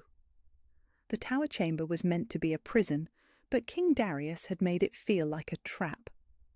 Lyra sat on the narrow stone bench that served as both seat and bed, her wrists still bearing the faint marks where iron shackles had pressed against her skin. The guards had removed them after locking her in, apparently deciding that a servant girl posed no threat of escape from a room 40 feet above the castle courtyard. They had not bothered to search her thoroughly, which meant moon shards still lay hidden beneath loose stones she had pried from the wall during her first night of captivity. 3 days had passed since the assassination attempt, and in that time her world had shifted in ways she could never have anticipated. "Your new assignment," King Darius had announced on the second morning, standing in her doorway with 2 guards flanking him like silent sentinels, "is to serve as my personal attendant." She had stared at him in shock, certain she had misheard. "Your Majesty?" "You will attend me throughout the day, assist with correspondence, maintain my chambers, and accompany me to all official functions." His green eyes had studied her face as he spoke, searching for something she could not name. "Consider it a form of house arrest. I prefer to keep potential threats where I can observe them." The logic was sound, she supposed. If he suspected her of being more than a simple servant, keeping her close would allow him to watch for signs of deception or hidden agendas. What the logic did not explain was why her wolf had practically purred with satisfaction at the prospect of spending entire days in his presence. Now, as afternoon sunlight slanted through the narrow window of what had once been her prison cell, and was now her private quarters, Lyra tried to make sense of the impossibly complicated situation she found herself in. In the space of 3 days, she had gone from invisible kitchen servant to the king's personal attendant, a position that placed her closer to the throne than anyone born to her station had any right to be. It should have terrified her. Instead, it felt like coming home. A soft knock interrupted her brooding. She rose from the bench and smoothed her simple grey dress. the finest garment she had ever owned, despite its modest cut. As the king's attendant, she had been provided with appropriate clothing, though she had requested the plainest options available. Drawing attention to herself remained the last thing she wanted. Enter!" she called, and King Darius stepped through the doorway. He had dispensed with his formal court attire in favour of a simple white shirt and dark leather breeches that emphasised the lean strength of his frame. His dark hair was slightly dishevelled, as if he had been running his fingers through it, and there were shadows under his eyes that spoke of sleepless nights. When he looked at her, she felt that familiar electric jolt that had been growing stronger each day they spent in close proximity. "I have correspondence that requires attention," he said, holding up a leather portfolio thick with documents. "The council believes a servant girl cannot read well enough to assist with royal business, but I suspect they underestimate you." Heat crept up her neck at the subtle challenge in his tone. He had been testing her like this since the first day, presenting her with tasks that should have been beyond her abilities and watching to see how she responded. Reading complex political documents, understanding military strategies, demonstrating knowledge of protocol that no kitchen servant should possess. Each test revealed a little more of what she had tried so hard to conceal. "I can manage simple correspondence, Your Majesty," she said carefully. His mouth quirked in something that was not quite a smile. "I am sure you can." They settled at the small table near the window, the afternoon light casting golden highlights through his dark hair as he opened the portfolio and spread its contents between them. Letters from border lords reporting strange attacks, trade agreements that required royal approval, requests for audiences from noble houses seeking favour. The mundane business of ruling a kingdom laid out in careful script on parchment that bore official seals. As they worked, Lyra found herself stealing glances at his profile when she thought he was not looking. There was something different about him in these quiet moments, away from the ceremonial demands of court.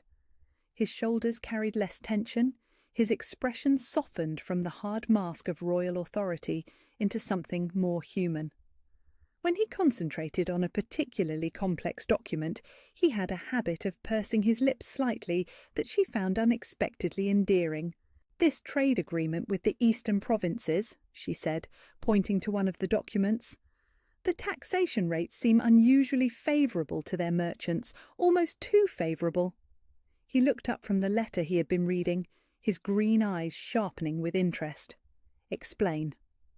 "The proposed rates are nearly 20% below standard kingdom levies," she continued, warming to the topic despite herself. "Either they are in desperate straits and negotiating from weakness, or they are offering favourable terms now in exchange for concessions they plan to demand later. Given the recent increase in border activity along their trade routes, I would suspect the latter." King Darius set down his own document and turned to face her fully. "You read this entire agreement and calculated the comparative taxation rates in the space of 10 minutes?" The admiration in his voice sent warmth flooding through her chest, followed immediately by panic as she realised how much she had just revealed. A kitchen servant would not know standard taxation rates.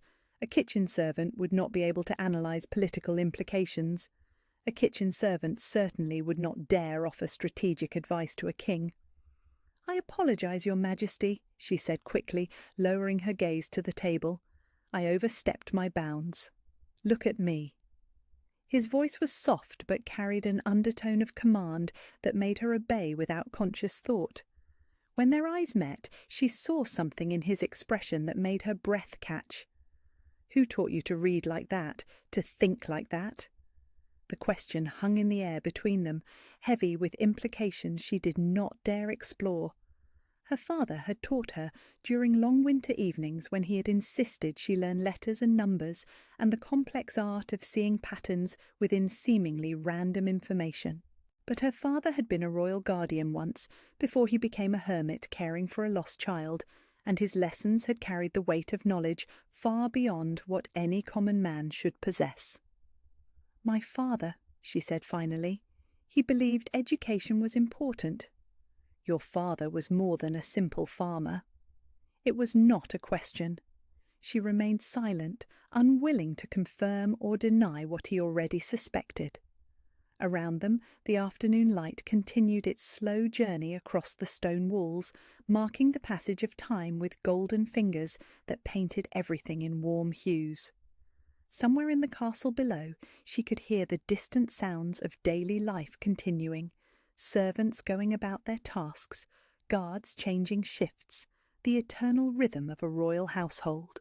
King Darius leaned back in his chair, his gaze never leaving her face.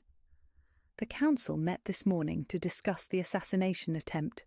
They believe it was orchestrated by the northern clans as a prelude to war. Do you agree with their assessment?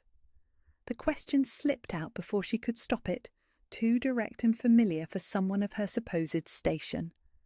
She started to apologize again, but he held up one hand to silence her. "I value your opinion," he said simply. "What do you think?" The admission sent something warm and dangerous spiralling through her chest. He valued her opinion, not because of her bloodline or her political connections or her beauty, but because he had observed her mind at work and found it worthy of respect. The sensation was intoxicating in ways that terrified her. "The attack was too sophisticated for clan raiders," she said slowly, thinking through the implications as she spoke. The assassins were professionally trained, their equipment was expensive, and they knew the castle's layout well enough to position themselves perfectly during the feast. That suggests either extensive reconnaissance or inside information. "Inside information," he repeated, his voice taking on a harder edge. "You suspect someone within the court?" "I suspect someone with access to court secrets arranged for their entry and timing," she corrected. Whether they acted from within or simply provided information to outside forces is unclear. He was quiet for a long moment, his fingers drumming against the table's surface with a rhythm that spoke of deep thought. When he looked at her again, there was something different in his expression, something that made her wolf stir restlessly beneath her skin. "Lady Celeste has been advocating strongly for increased security measures," he said carefully. "She believes the attack proves we need stricter oversight of all castle staff." The words sent ice through Lyra's veins. Lady Celeste had made no secret of her suspicion regarding the servant who had somehow survived an encounter with trained assassins. If she gained influence over security protocols, it would only be a matter of time before more thorough searches revealed secrets that could not be explained away. "She is concerned for your safety," Lyra managed, trying to keep her voice neutral. "Is she?" King Darius leaned forward slightly, close enough that she could see the flecks of gold in his green eyes. "Or is she concerned about something else entirely?" The question carried layers of meaning that made her heart race. Did he suspect Lady Celeste's involvement in the attack? Or was he referring to something more personal, something that had to do with the way his attention had been drawn to a humble servant, when it should have been focused entirely on his intended bride? Before she could formulate a response, footsteps echoed in the corridor outside her chamber. King Darius straightened immediately, his expression shifting back into the formal mask of royal authority as the door opened without ceremony. Lady Celeste swept into the room like a golden storm, her silk gown rustling with each graceful step. She took in the scene before her with eyes that missed nothing, the scattered documents, the intimate seating arrangement, the way both occupants had tensed at her arrival. "Darius," she said, her voice honey-sweet but carrying an undertone of steel. "I've been searching for you everywhere. The council requires your attention regarding the new security measures." "Of course," he replied smoothly, beginning to gather the documents from the table. "We were just finishing here." Lady Celeste's gaze shifted to Lyra, and for a moment her carefully maintained composure slipped enough to reveal something cold and calculating beneath the surface. "How fortunate that you have found such a capable assistant, though I do worry about placing too much trust in someone whose background remains so mysterious." The words were spoken with perfect politeness, but their meaning was clear enough. She knew something was not as it seemed, and she intended to ensure that knowledge reached the right ears. Everyone deserves the opportunity to prove their worth, King Darius said mildly, but Lyra caught the warning in his tone. Shall we proceed to the council chamber?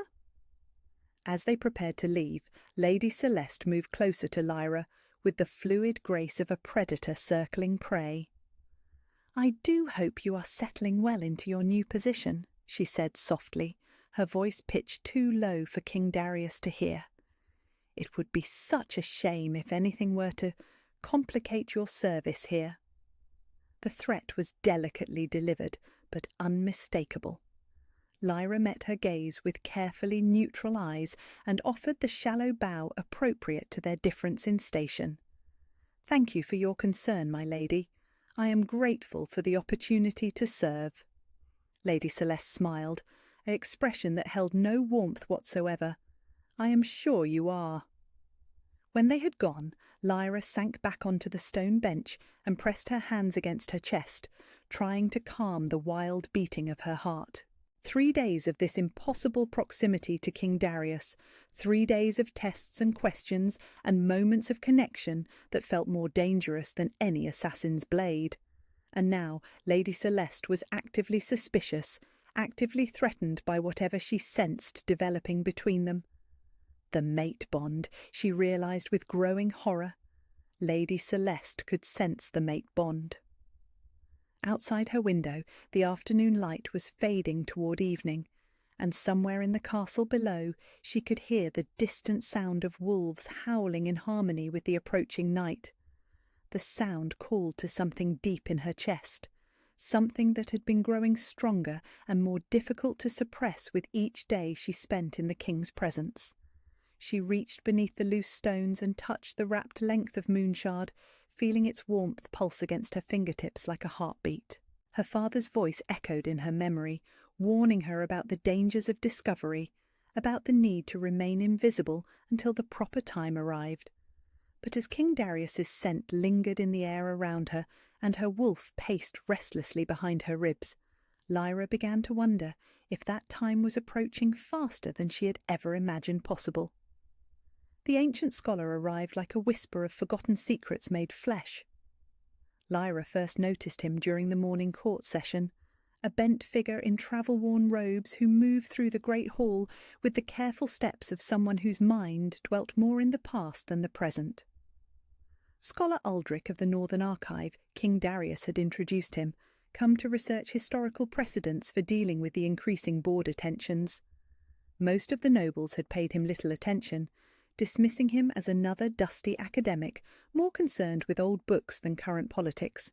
But when his pale blue eyes found hers across the crowded hall, she felt a jolt of recognition that had nothing to do with memory and everything to do with the way he stared at her, as if she were a riddle he had been trying to solve for decades. "The king's new attendant," he murmured to himself, just loudly enough for her to hear from her position near the throne. How very interesting. Those words had sent ice through her veins, and she had spent the rest of the session hyper-aware of his presence, the way his gaze kept returning to her face as if he were cataloguing every feature for future reference. When court finally ended and the nobles dispersed to their various pursuits, she had tried to slip away unnoticed.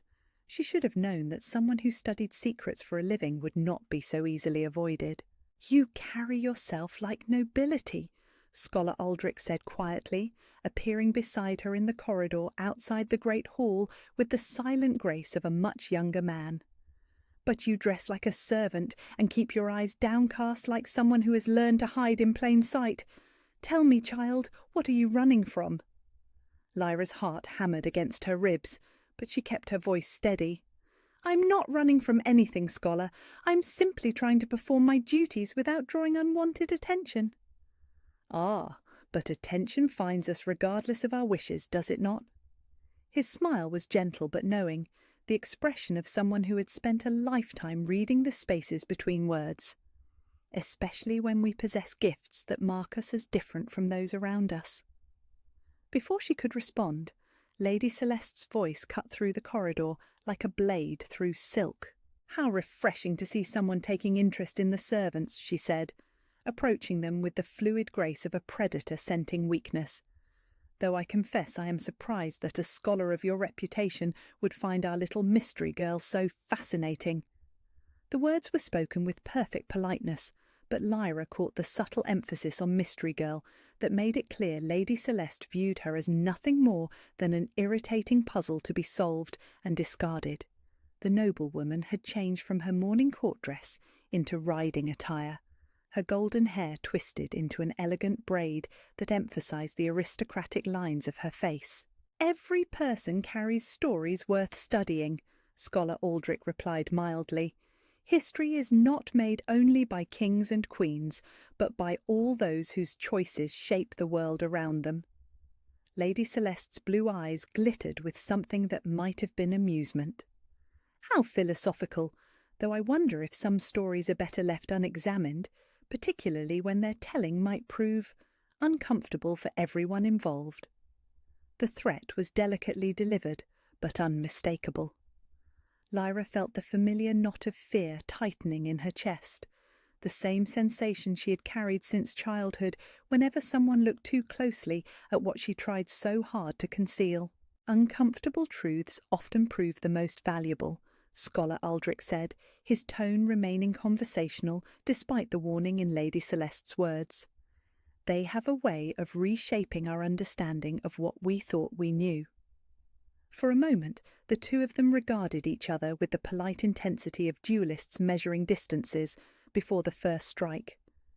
Then Lady Celeste smiled, the expression sharp enough to cut glass. "Indeed.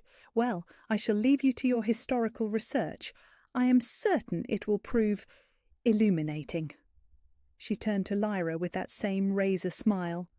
"Do remember what we discussed about complications, dear. Some puzzles are more dangerous to solve than others." When she had gone, leaving only the rustle of silk and the faint scent of expensive perfume, Scholar Aldrich studied Lyra's face with those unsettlingly perceptive pale eyes. "She fears you," he observed quietly. "The question is whether she fears what you are or what you might become." "I do not understand," Lyra managed, though the lie felt heavy on her tongue. "Do you not?" He gestured for her to walk with him, leading her away from the main corridors toward the castle's older sections where fewer people ventured during the day. "Tell me, child, do you dream of silver light? Do you hear voices in languages you have never learned? Do you sometimes feel as though your very bones are singing with power you cannot name?" Each question hit her like a physical blow. She stumbled slightly, catching herself against the stone wall as the scholar's words unlocked memories she had tried desperately to suppress.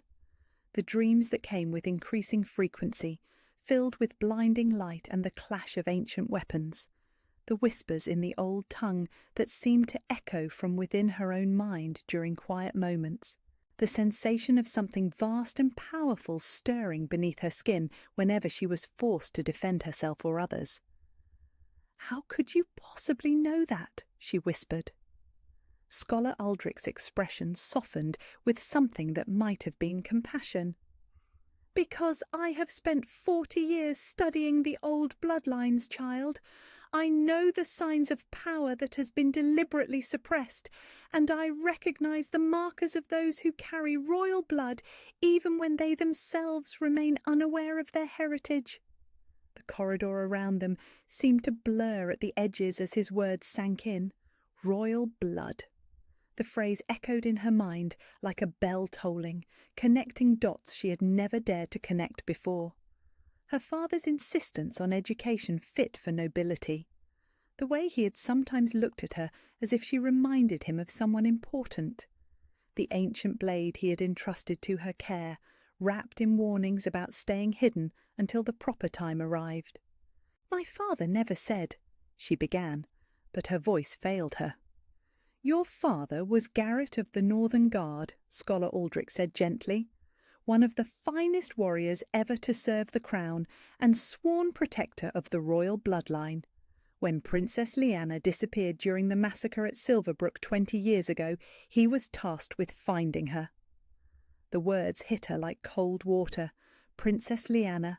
She had heard the name whispered in stories about the old king's sister, the beloved princess who had vanished during a rebel attack that had claimed dozens of royal relatives, the tragedy that had nearly broken the kingdom and led to the current king's father taking the throne through necessity rather than direct inheritance. "Princess Leanna died at Silverbrook," she said, repeating what everyone knew. "Her body was never found because the rebels burned. Her body was never found because she was not there," Scholar Aldrich interrupted softly. "She was visiting the northern provinces with her infant daughter when the attack occurred. Garrett reached them first, spirited them away to safety, but Princess Leanna had been wounded in the journey. She died 3 days later, but not before making him swear to protect her child." Lyra's legs gave out entirely. She slid down the wall until she was sitting on the cold stone floor, her mind reeling as pieces of her life suddenly rearranged themselves into an entirely different picture. The daughter of Princess Leanna. Royal blood. The reason her father had insisted she learn to read ancient texts, to understand political strategy, to wield weapons with skill that surpassed trained guards. "The blade," she whispered. "Moon shard," he confirmed, and her blood turned to ice at the casual way he spoke the name. The ceremonial weapon of the royal house passed down through generations of queens and princesses. It has been missing since Princess Leanna's disappearance, and its absence from the royal armoury has been a closely guarded secret for 2 decades. She pressed her hands against her temples, trying to make sense of a revelation that turned everything she thought she knew about herself upside down. "Why are you telling me this? Why now?" "Because the signs are awakening," Scholar Aldrich said urgently. "The mate bond has been triggered, has it not? You feel the pull toward King Darius, and he toward you, despite every rational reason why such a connection should be impossible." Heat flooded her cheeks, but she could not deny what he had observed. The bond was growing stronger every day, making it increasingly difficult to maintain the careful distance that safety required. "Mate bonds do not form randomly," he continued.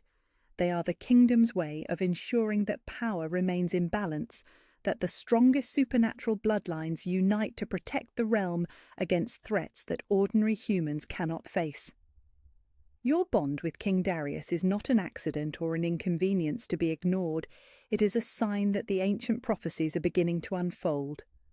"What prophecies?" He was quiet for a moment, studying her face as if weighing how much truth she could handle in one devastating conversation. When he spoke again, his voice carried the weight of absolute certainty. "The Blade Maiden shall stand beside the true king when shadow falls across the land," he recited. "United in bond and blood, they shall hold the light against the darkness that seeks to devour all.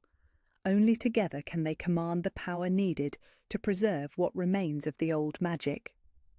The words resonated through her bones like a struck bell, calling to something deep in her chest that had been sleeping for far too long. Somewhere in the castle above them, she could swear she heard the distant sound of metal singing, as if Moonshard itself was responding to the prophecy being spoken aloud. "I am no Blade Maiden," she protested weakly. "I am just a servant who happened to survive an assassination attempt."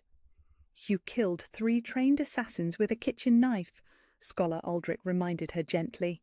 "You move with speed that defies natural law, think with strategic brilliance that rivals the kingdom's finest military minds, and carry a blade that legends say will only respond to royal blood. How long do you intend to deny what you are?" Before she could answer, footsteps echoed in the corridor behind them. They both turned to see King Darius approaching, his expression darkening as he took in the sight of his personal attendant sitting on the floor, looking pale and shaken, while an elderly scholar loomed over her with obvious concern. "Is there a problem here?" His voice carried the dangerous edge that appeared whenever his protective instincts were aroused.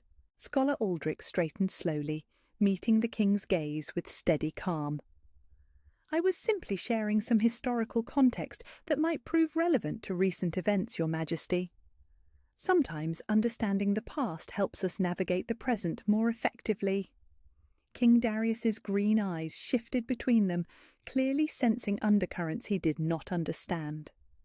When his gaze settled on Lyra, she saw something flicker in his expression that made her wolf stir restlessly beneath her skin. "Are you well?" he asked her directly, ignoring protocol that should have kept such personal concern private. The genuine worry in his voice nearly undid her completely. She managed to nod and accept his offered hand as he helped her to her feet, trying to ignore the way electricity raced through her nervous system at the contact. "Yes, Your Majesty. Scholar Aldrich was simply sharing some interesting research about the old bloodlines." "Fascinating subject," King Darius said dryly, though his tone suggested he found it anything but. "Perhaps we might discuss it further over dinner, all three of us." It was phrased as a suggestion, but they all recognized the royal command beneath the polite words. Scholar Aldrich bowed deeply, his pale eyes glittering with what might have been satisfaction. "I would be honoured, Your Majesty. I believe you will find the conversation most illuminating." As they made their way back toward the main corridors, Lyra's mind raced with the implications of everything she had just learned. Princess Lyanna's daughter, royal blood, ancient prophecies and mate bonds and powers that had been sleeping for 20 years. But beneath the fear and confusion, something else was stirring, something that had been waiting in the darkness of her soul for exactly this moment of recognition. For the first time in her life, the voice that whispered, "I am nothing," felt like a lie. The hidden chambers beneath the castle had not seen light for decades, but they remembered the touch of ancient power. Scholar Aldrich led her down stone steps that seemed to descend into the very bones of the earth, his weathered hands carrying a single torch that cast dancing shadows against walls carved with symbols that hurt her eyes to look at directly. Lyra followed in silence, her heart hammering against her ribs as they moved deeper into passages she had never known existed. "These chambers were built during the reign of the first kings," Aldrich explained quietly, his voice echoing strangely in the enclosed space. "When magic flowed more freely through the world and the barriers between realms were thin as gossamer. Your ancestor, Queen Morwen the Moonblade, used these rooms to commune with the ancient powers and train the royal guard in arts that have been largely forgotten." They had waited until the castle slept to make this journey. 3 hours past midnight, when even the most dedicated servants had sought their beds, and the corridors held only the soft footfalls of night watch guards following predictable patterns. Aldrich had appeared at her door like a ghost, pressing a finger to his lips and gesturing for her to follow him into shadows that seemed to part before his presence. Now, as they descended deeper into the castle's secret heart, Lyra could feel something stirring in her chest, a resonance that grew stronger with each step, as if the very stones recognized her blood and welcomed her home. The passage opened into a circular chamber carved from living rock, its domed ceiling painted with constellations that seemed to shift and pulse in the torchlight. Ancient weapons lined the walls in careful displays, swords and daggers and spears that gleamed with inner light despite centuries of stillness. At the room's centre stood a simple stone altar, its surface worn smooth by countless hands and marked with runes that seemed to whisper secrets in languages older than memory. "The Moonwell Chamber," Aldrich said reverently, "where your bloodline has communed with power for 1,000 years." Lyra stepped into the space and gasped as energy washed over her like warm water. Every nerve in her body came alive, every sense sharpening until she could hear the individual heartbeats of mice in the walls above, could smell the lingering traces of incense burned centuries ago, could feel the pulse of magic flowing through the stone beneath her feet like underground rivers seeking the sea. "What is happening to me?" she whispered, pressing her hands against her chest as something vast and wild stirred beneath her skin. "You are coming home," Aldrich replied simply. "The chamber recognizes your blood, and your blood recognizes the chamber. This is where Queen Morwen first drew Moonshard from the heart of a fallen star. This is where every Blade Maiden for 30 generations has awakened to her true power." He gestured toward the altar, where carved grooves formed intricate patterns that seemed to flow like liquid silver in the flickering light. "Place Moonshard in its resting place, child. Let the blade remember what it was made to do." Lyra's hands trembled as she unwrapped the ancient weapon from its protective cloth. Here, in this sacred space, Moonshard blazed with light that had nothing to do with reflected flame. The metal seemed to sing as she lifted it, harmonics that resonated in her bones and made her wolf pace restlessly beneath her control. She approached the altar slowly, feeling the weight of centuries pressing down upon her shoulders. The carved grooves seemed designed specifically for Moonshard's dimensions, channels that would cradle the blade and connect it to whatever power flowed through the stone itself. The moment she placed the weapon in its ancient resting place, the world exploded into silver fire. Light erupted from the altar in waves that washed through the chamber like breaking ocean.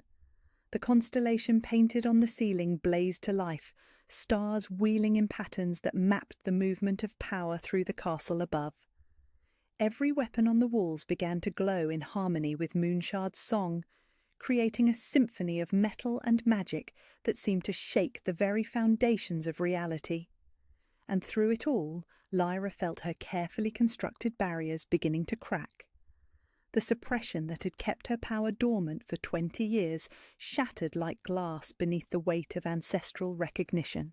Her wolf, that part of her that had always remained stubbornly quiet, suddenly roared to wakefulness with a force that drove her to her knees. Energy poured through her veins like molten silver, rewriting every cell in her body with memories of what she had been born to become.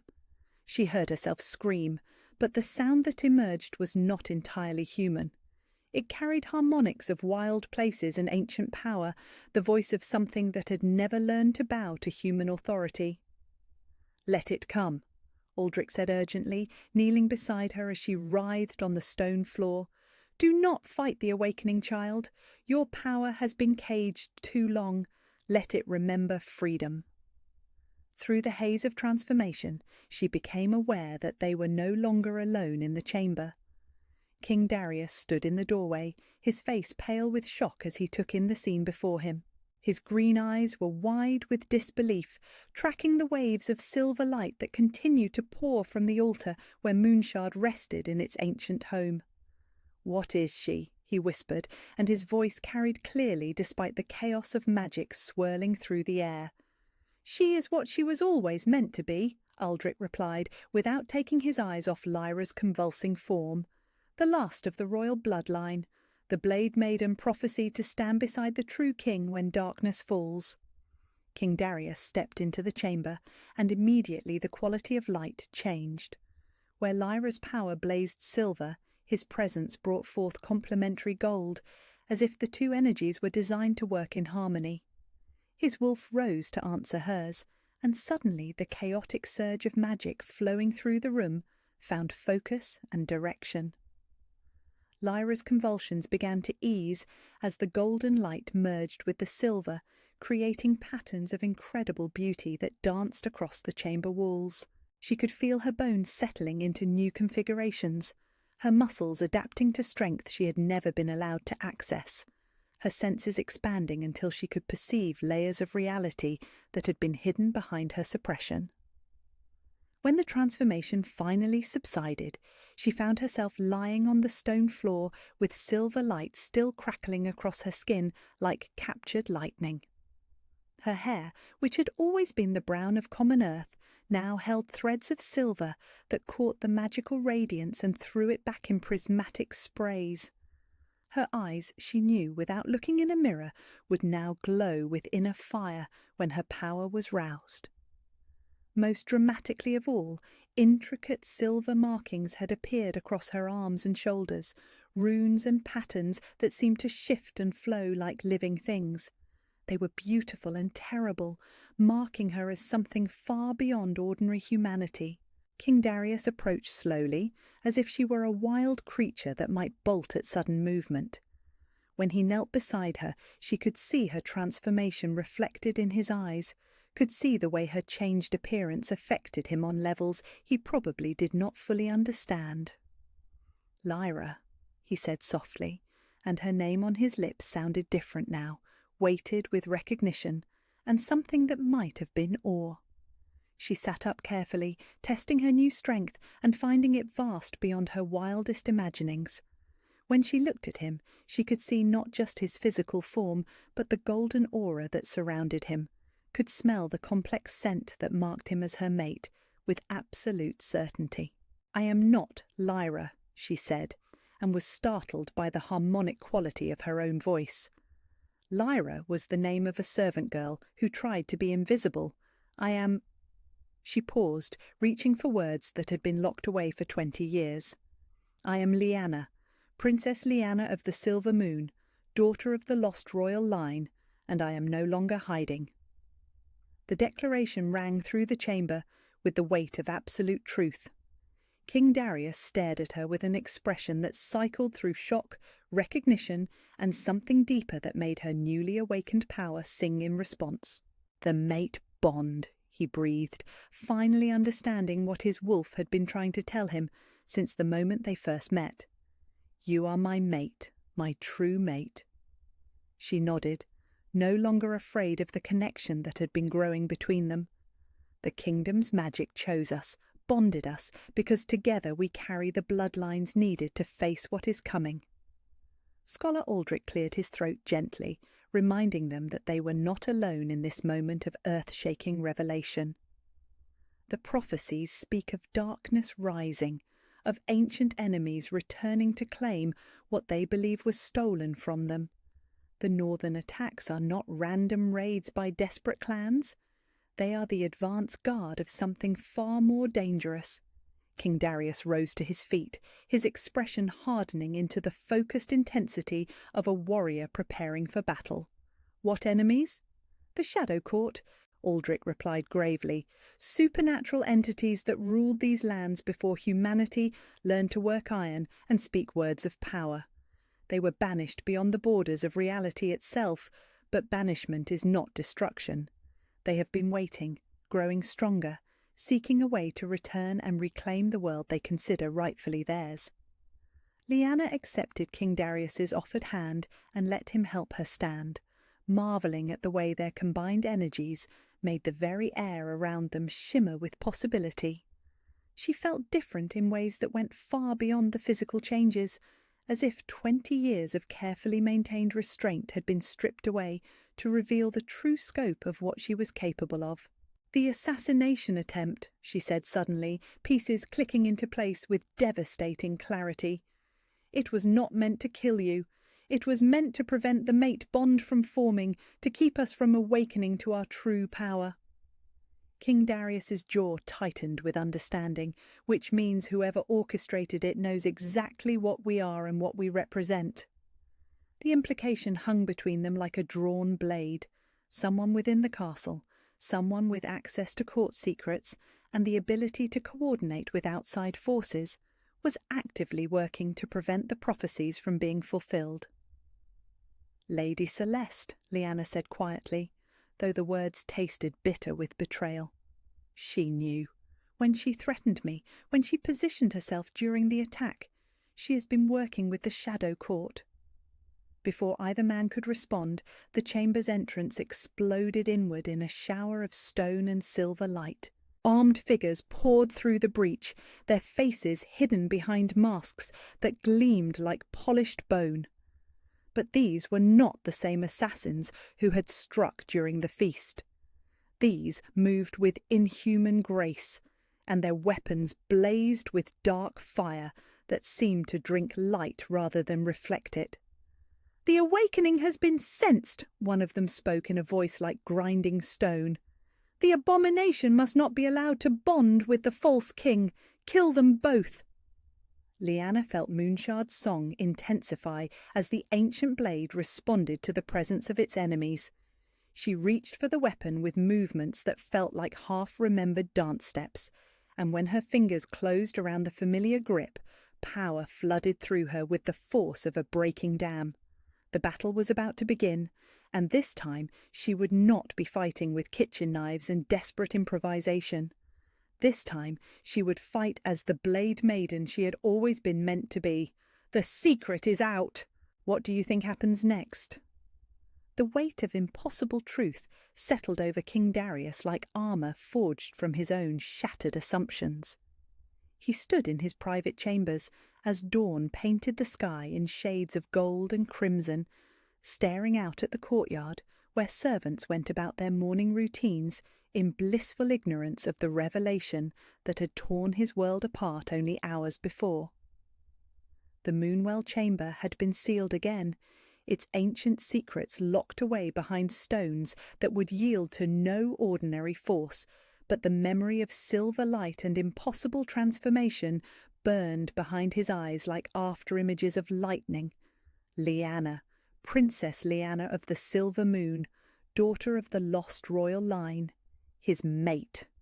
The knowledge should have brought clarity, should have explained the supernatural pull that had drawn him to a servant girl with extraordinary abilities and eyes that held depths no commoner should possess. Instead, it left him drowning in political realities that made their bond feel like a curse rather than a blessing. A soft knock interrupted his brooding. "Enter!" he called, though he did not turn from the window. Scholar Aldrich stepped into the chamber, his weathered face grave with the weight of secrets shared and truths revealed. In the morning light he looked every one of his 70-odd years, as if guiding a royal awakening had drained something vital from his ancient bones.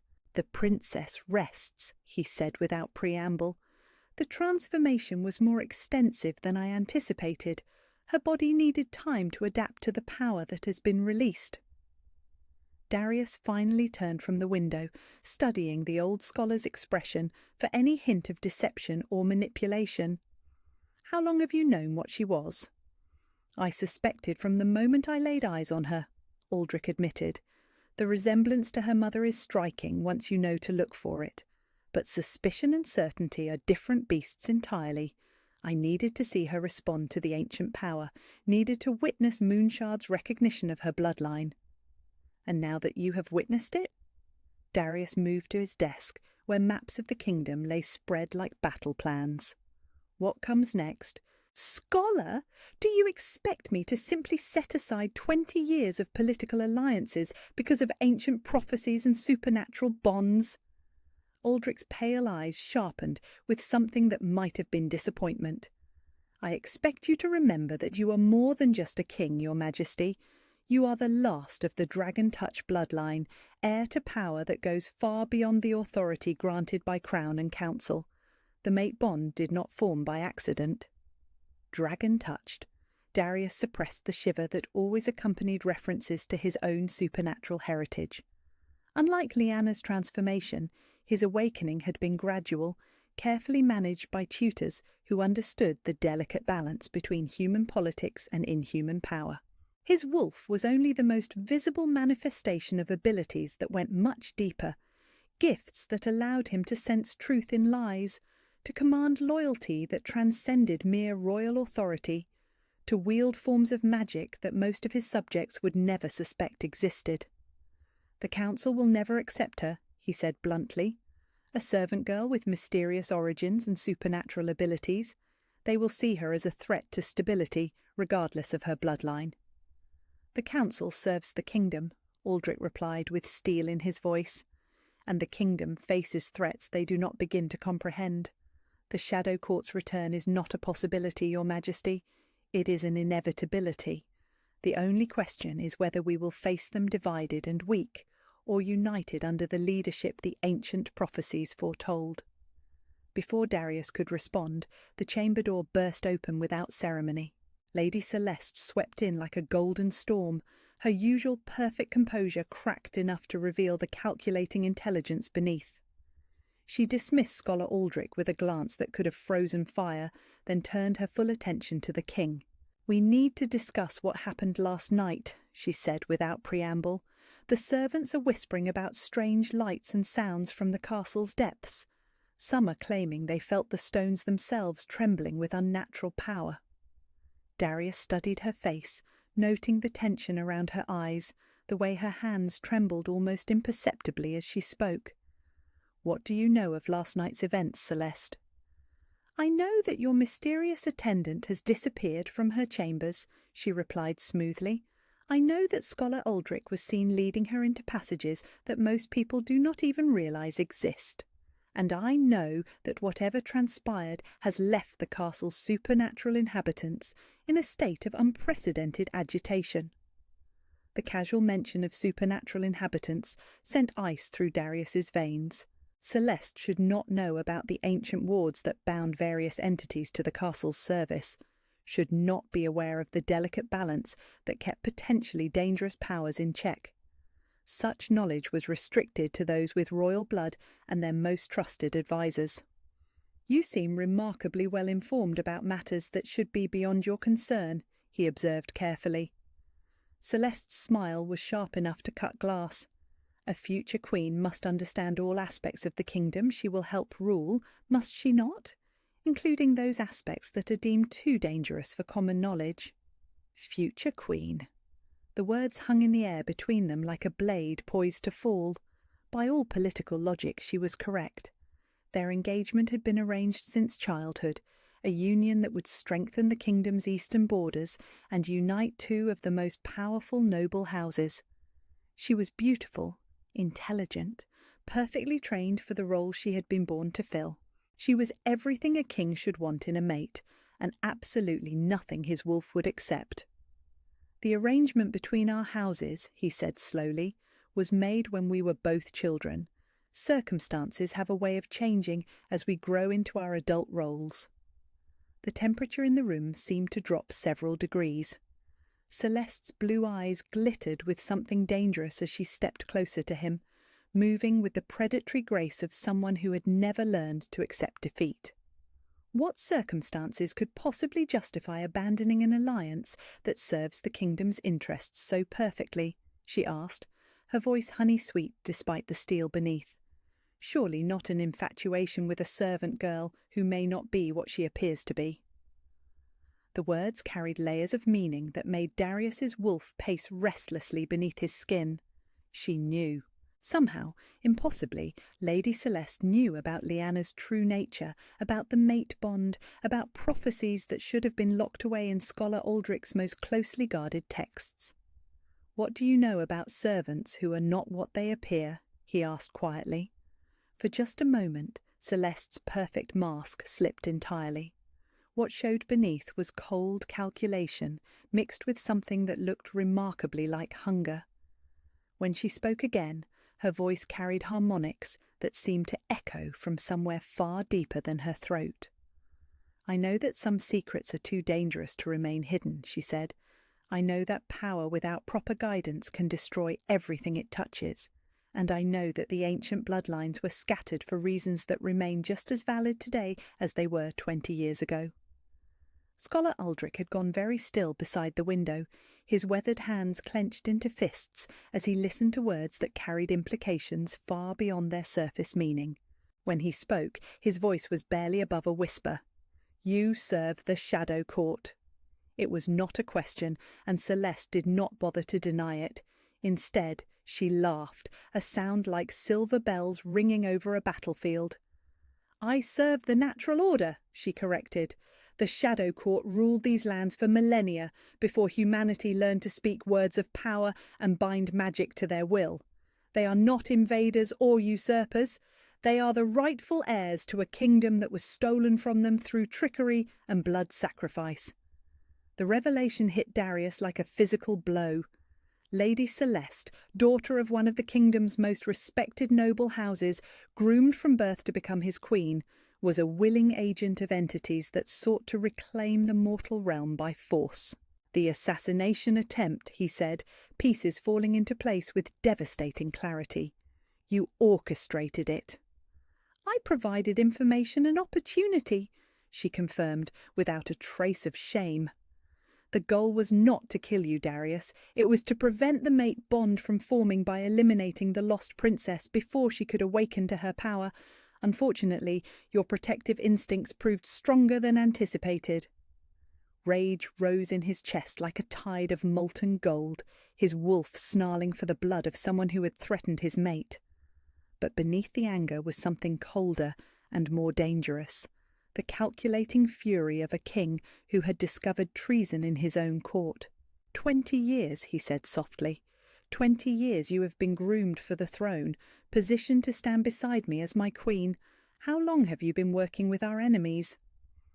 Since I was old enough to understand that the current order is built on foundations of sand, she replied. The Shadow Court offers stability, Darius, true immortal leadership that will not crumble with each passing generation.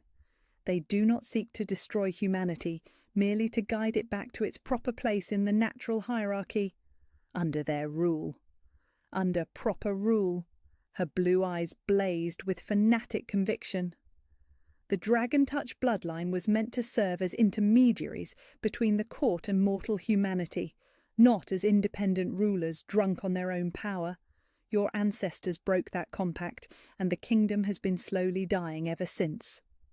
Scholar Aldrich stepped forward, his aged frame radiating power that Darius had never suspected existed. The compact was broken because the Shadow Court sought to turn humans into cattle, to drain the life force from entire populations to fuel their return to full power.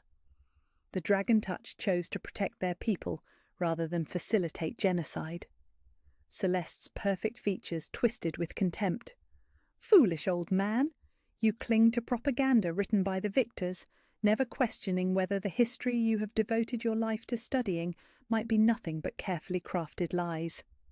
I have seen the mass graves, Aldrich replied with quiet authority. I have walked through cities that were emptied of life to feed the court's hunger. I have read the testimonies of those who witnessed entire bloodlines consumed in a single night.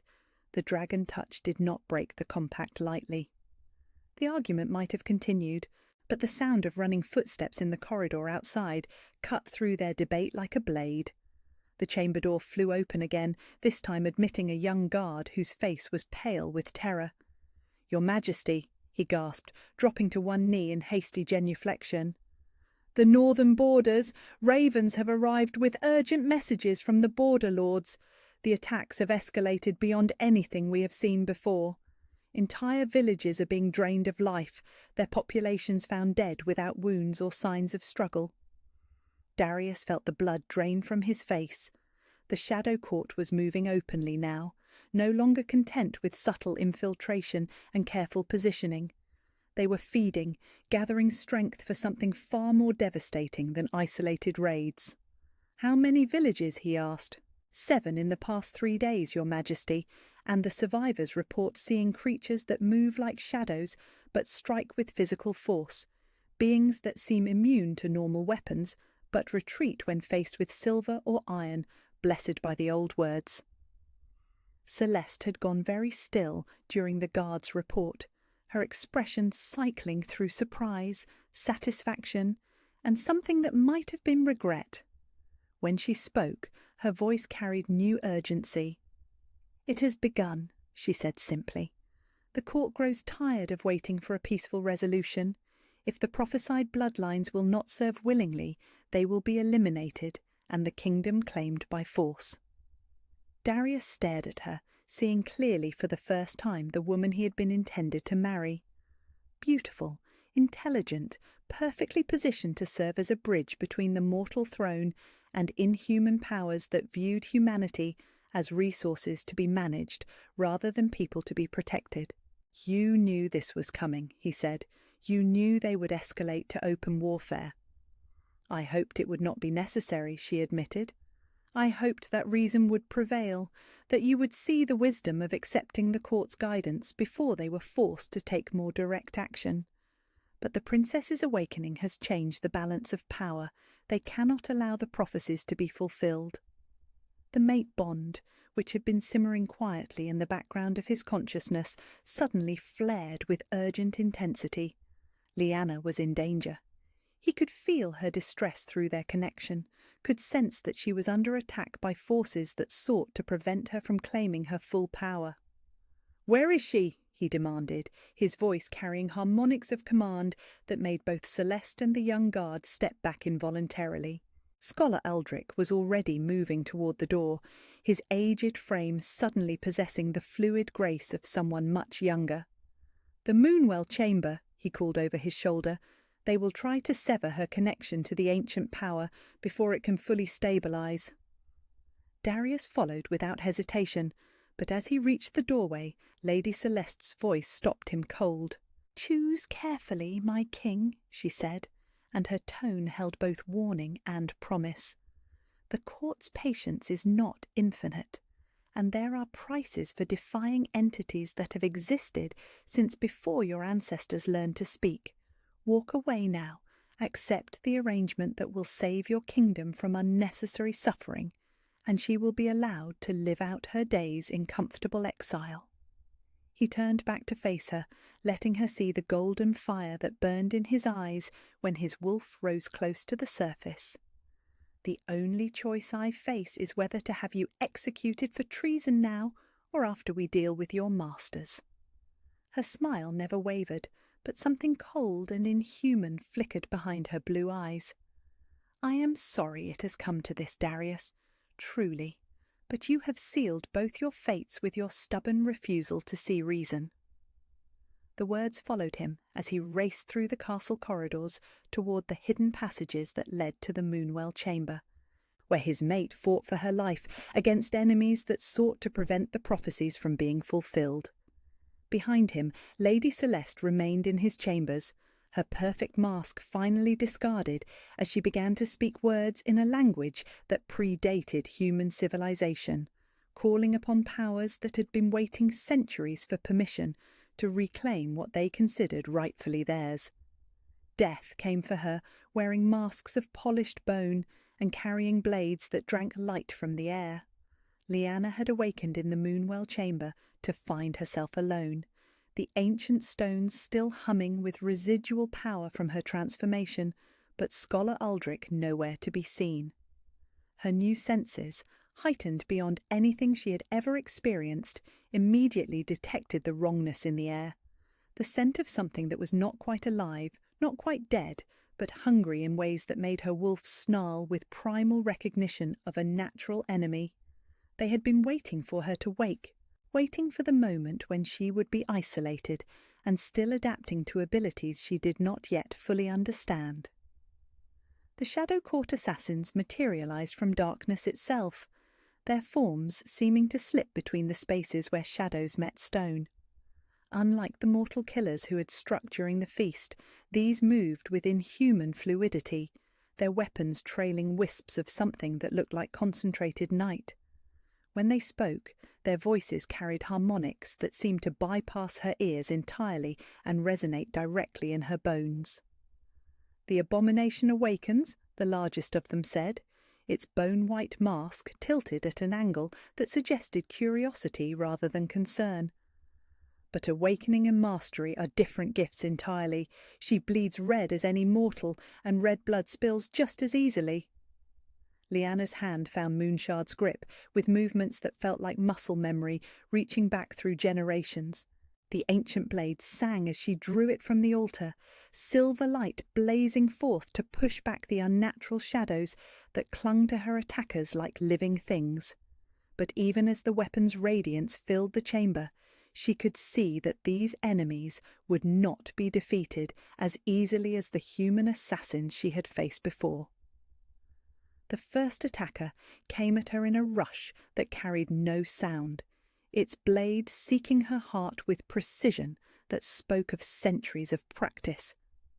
She twisted aside, letting its momentum carry it past her, and struck back with Moonshard's edge.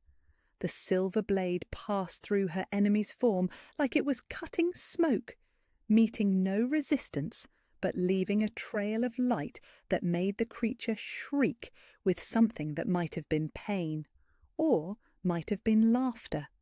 "Iron and silver wound us," it said, as it reformed from wisps of darkness.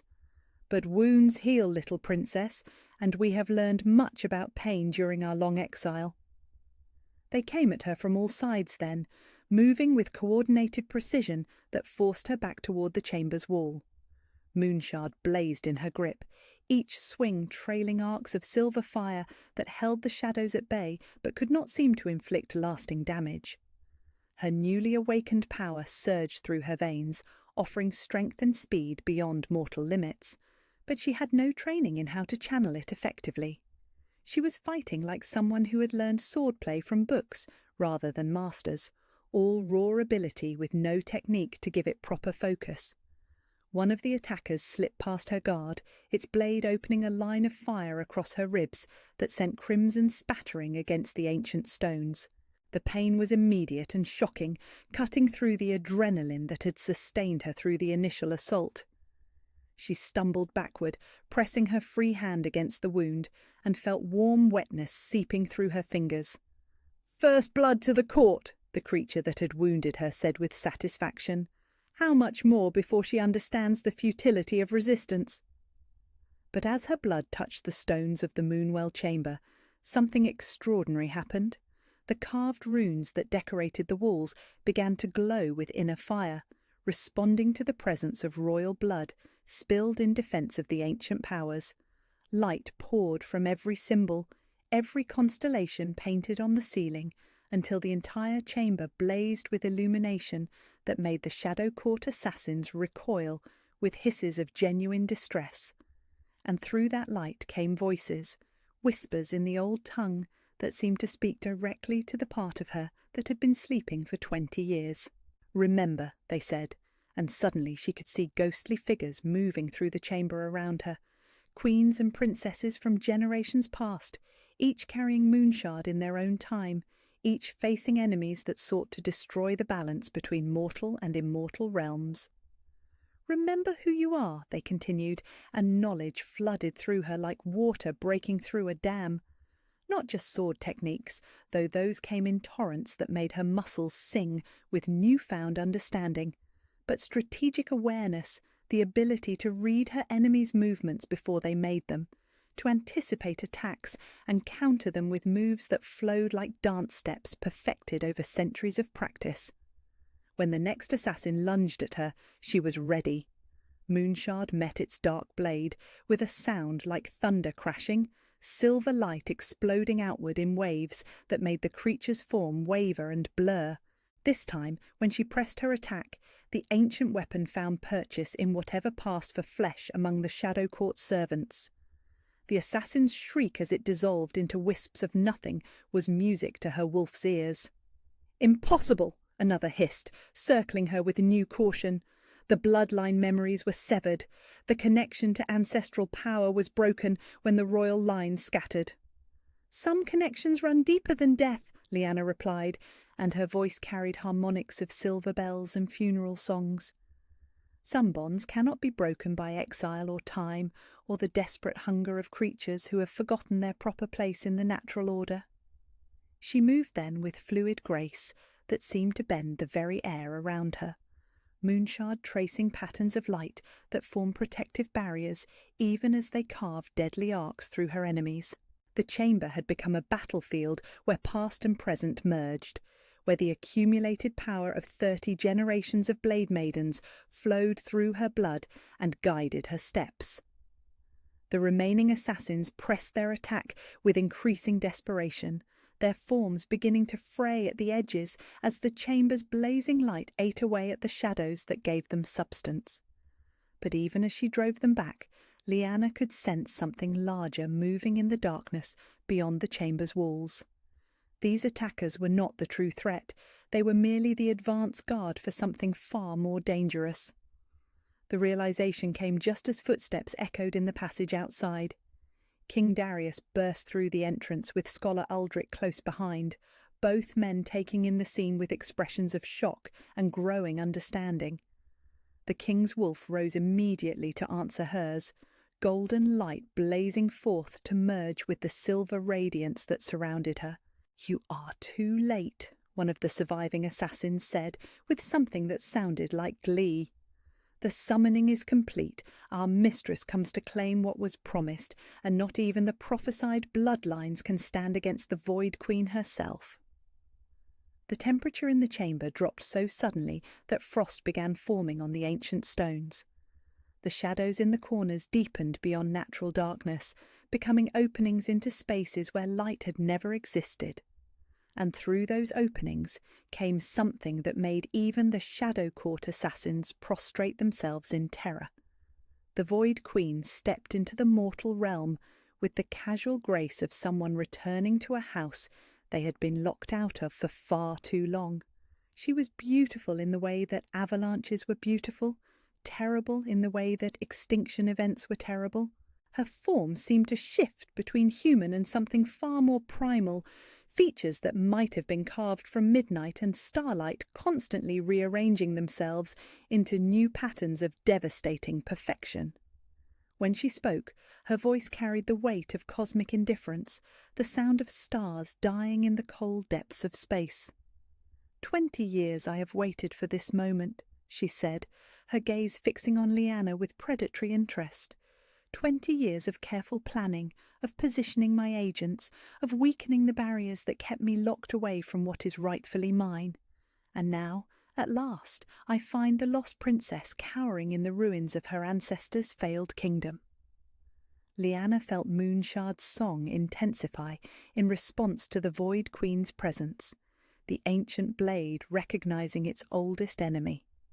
But even with all the power flowing through her, even with the accumulated knowledge of every blade maiden who had come before, she could sense the vast difference in their abilities. This creature had existed since before humanity learned to speak, had commanded powers that could reshape reality itself. "You cannot have this realm," she said, raising Moonshard between them like a barrier made of silver fire. "The compact was broken for good reason. Humanity will not be cattle for entities that view them as nothing more than sources of energy to be consumed." The Void Queen laughed, and the sound made reality itself seem to shiver. "Oh, little princess, you still do not understand what you face. I do not seek to rule over humanity. I seek to replace it entirely. This realm will become a feeding ground where my kind can birth new generations, where we can multiply until we are strong enough to reclaim our place as the dominant force in all realities." King Darius stepped forward, his own power blazing forth in waves of golden fire that complemented Lyanna's silver radiance. "The Dragon Touch bloodline stands with the Blade Maiden. You will find us less easy prey than your servants believe." "The Dragon Touch," the Void Queen mused, studying him with eyes like black holes given form. "Yes, I remember your ancestors. They served us well until they grew too proud, too attached to their mortal pets to remember their proper place. But you, young king, carry only a fraction of the power your forebears possessed.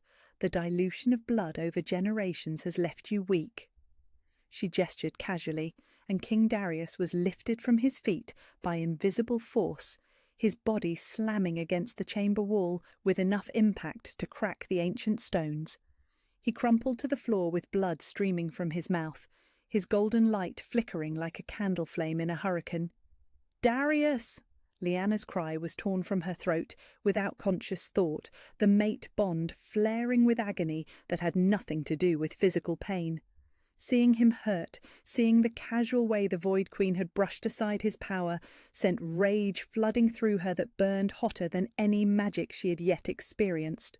"Touching," the Void Queen observed with clinical interest. "The mate bond truly has formed. How convenient. Killing you both together will send a clear message to any other bloodlines that might consider resistance." She raised one hand, and darkness began to gather around her fingers like liquid night. But as she prepared to strike, Lyanna felt something shift deep in her chest.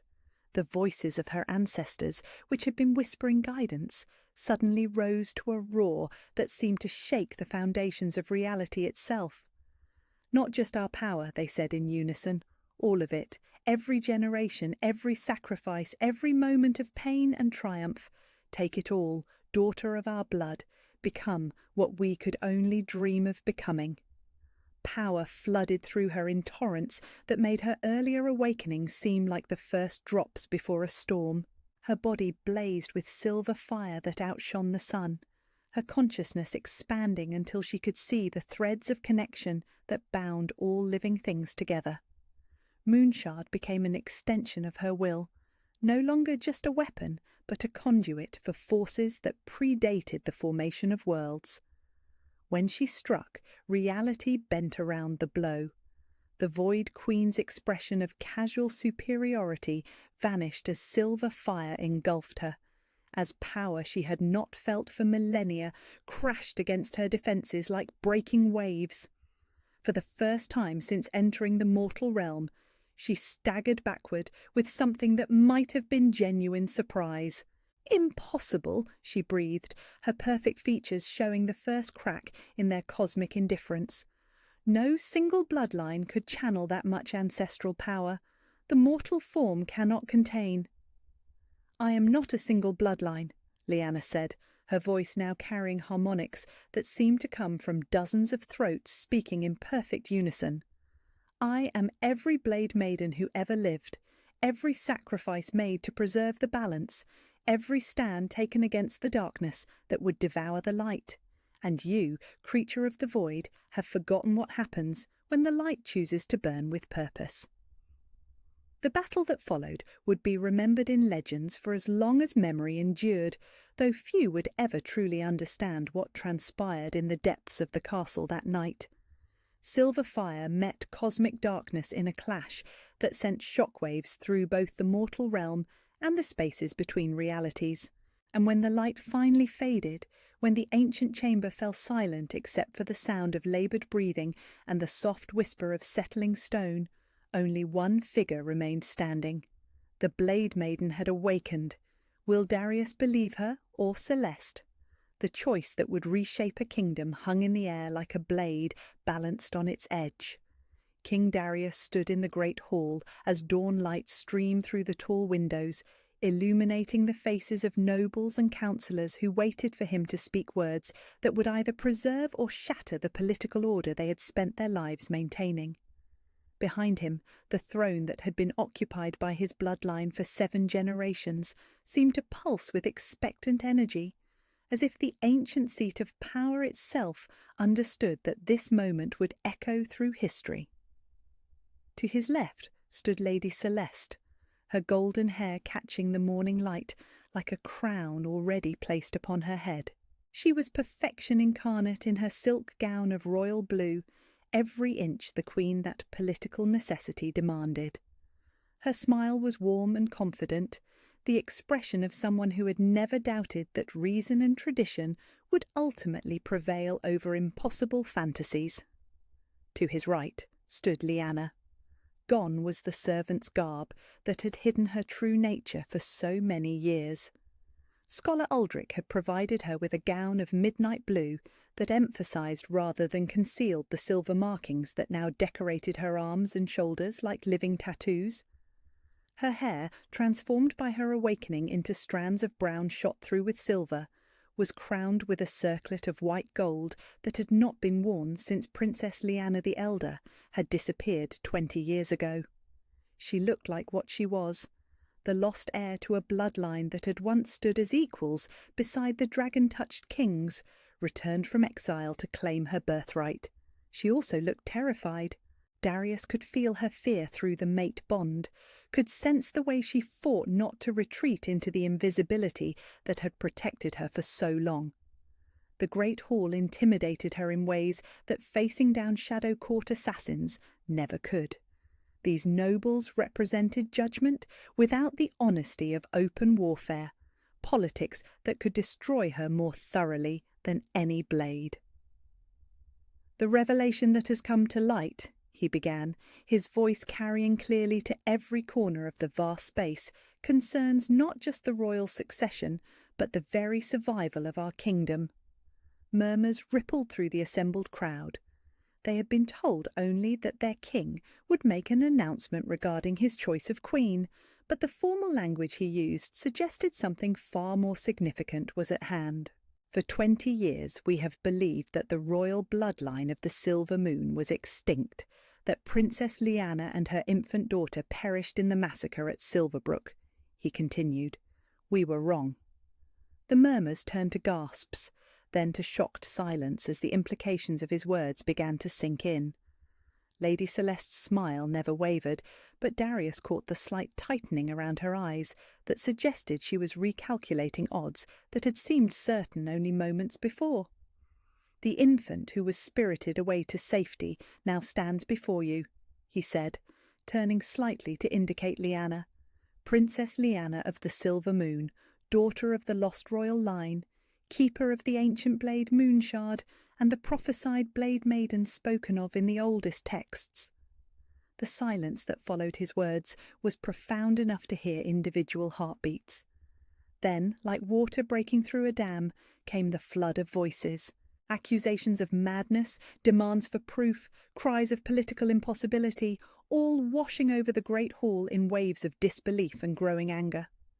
Through it all, Lyanna stood perfectly still, her silver-marked hands clasped before her, and her gaze fixed on some point above the crowd's heads.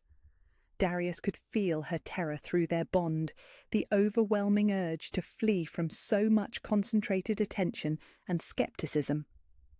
Lord Castellan, the king's chief adviser and a man who had served the crown for 30 years, stepped forward with the careful dignity of someone approaching a wounded animal.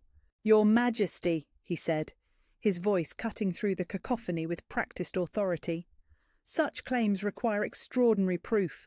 A servant girl who bears some resemblance to the lost princess, who perhaps found or stole an ancient weapon, cannot simply be declared heir to a royal bloodline on the basis of supernatural stories." "You want proof?" Scholar Aldrich emerged from the crowd of advisers, moving with the fluid grace that had surprised them all during the previous night's battle.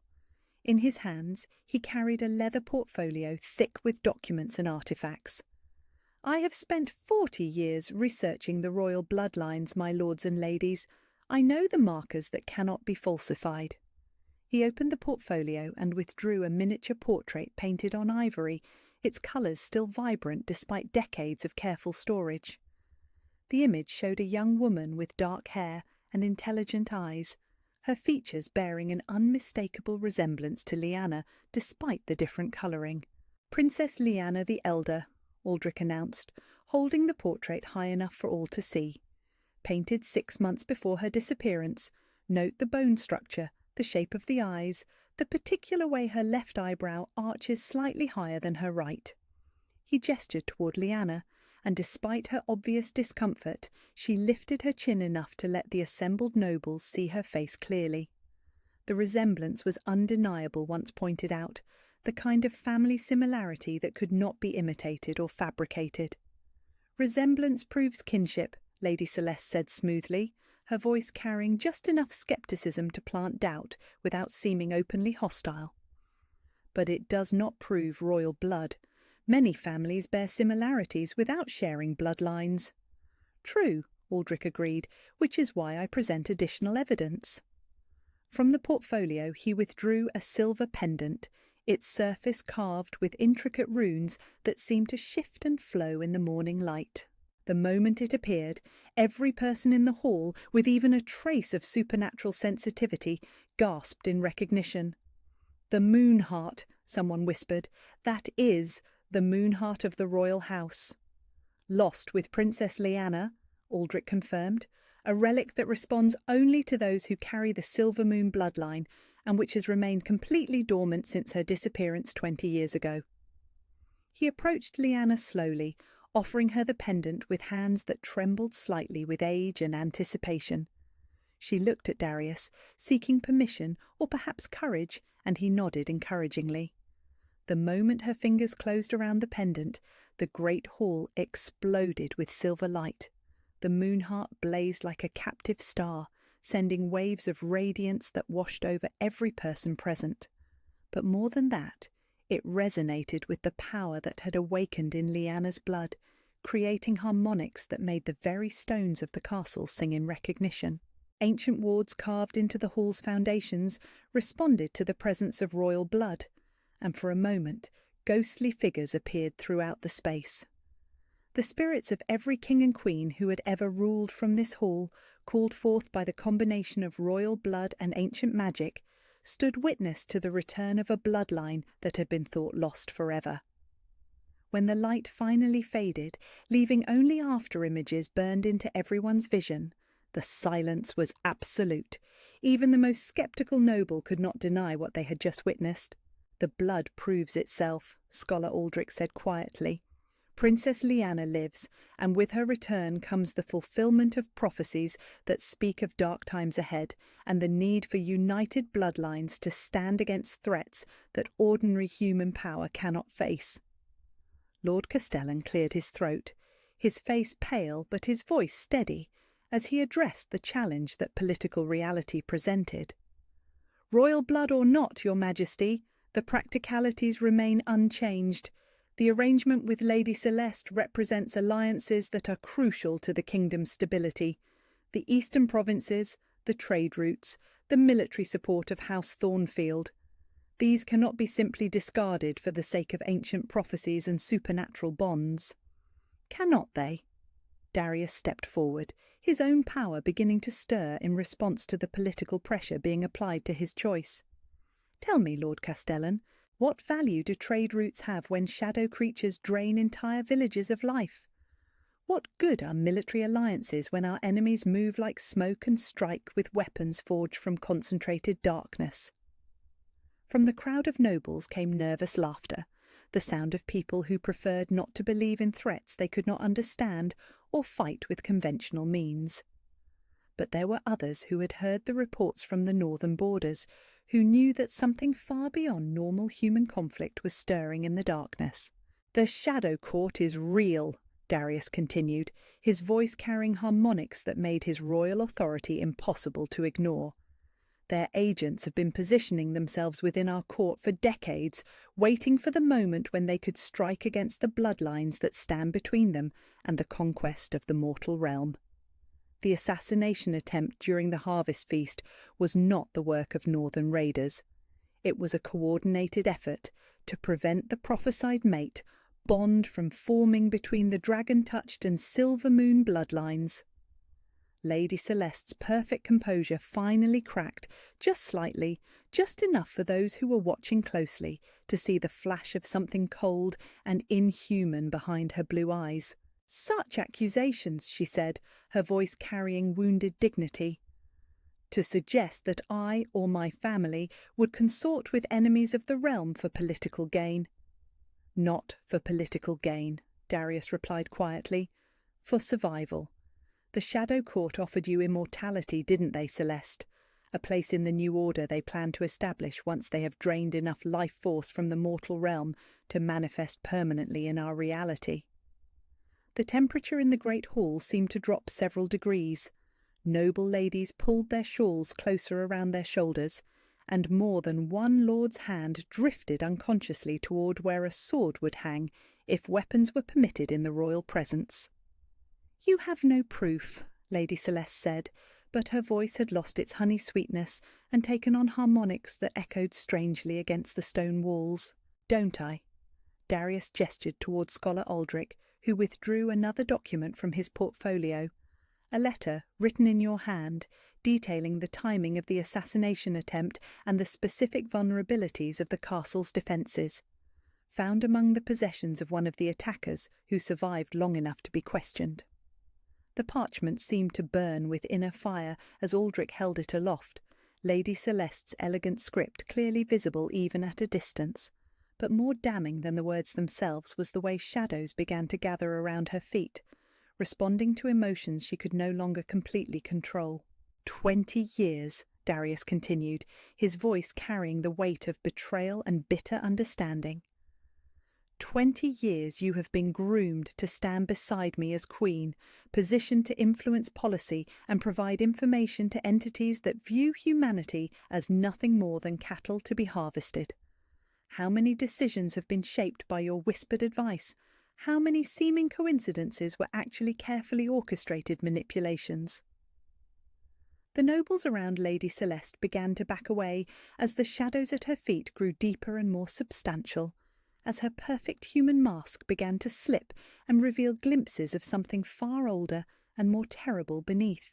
"You would choose," she said, her voice now carrying harmonics that made several people press their hands to their ears in pain. A servant girl with delusions of grandeur over an alliance that would strengthen the kingdom and protect it from the chaos that comes with change. "I choose my mate," Darius replied simply. "I choose the woman who killed assassins to protect innocent servants. I choose the bloodline that has stood guard against the darkness for 1,000 years. I choose the future that the kingdom's own magic has shaped through bonds that go deeper than politics or convenience." He turned toward Lyanna, extending his hand in invitation and command. "Princess Lyanna of the Silver Moon, will you stand with me as queen and mate, united in purpose against the threats that seek to devour all we hold dear?" The question hung in the air like a challenge to fate itself. Around them, the assembled nobles held their breath as they witnessed the moment when a kingdom's destiny would be decided, not by council vote or political manoeuvring, but by the choice of a young woman who had spent most of her life trying to be invisible. Lyanna looked at the offered hand, then at the faces surrounding her, some filled with hope, others with suspicion, still others with the calculating interest of people already adapting to new political realities. When she finally spoke, her voice carried the clarity of someone who had found her courage at last. "I will stand with you," she said, placing her hand in his, "against the darkness, against the enemies of light and life, against all who would see humanity reduced to prey for entities that have forgotten what it means to value something beyond their own hunger." The mate bond, which had been simmering quietly between them for days, suddenly blazed to life with a force that sent shockwaves through both the mortal and supernatural realms. Gold and silver light merged and swirled around them, creating patterns of incredible beauty that spoke of power properly channeled and destinies finally embraced. Lady Celeste screamed, a sound that carried harmonics of rage and thwarted ambition, and something deeper that might have been genuine grief. The shadows around her feet exploded outward, revealing her true nature at last as her human disguise fell away completely. The battle for the kingdom's soul was about to begin, but for the first time in 20 years the prophesied bloodlines stood united against the darkness, and in the depths of the castle ancient powers stirred in recognition that the time of hiding was over.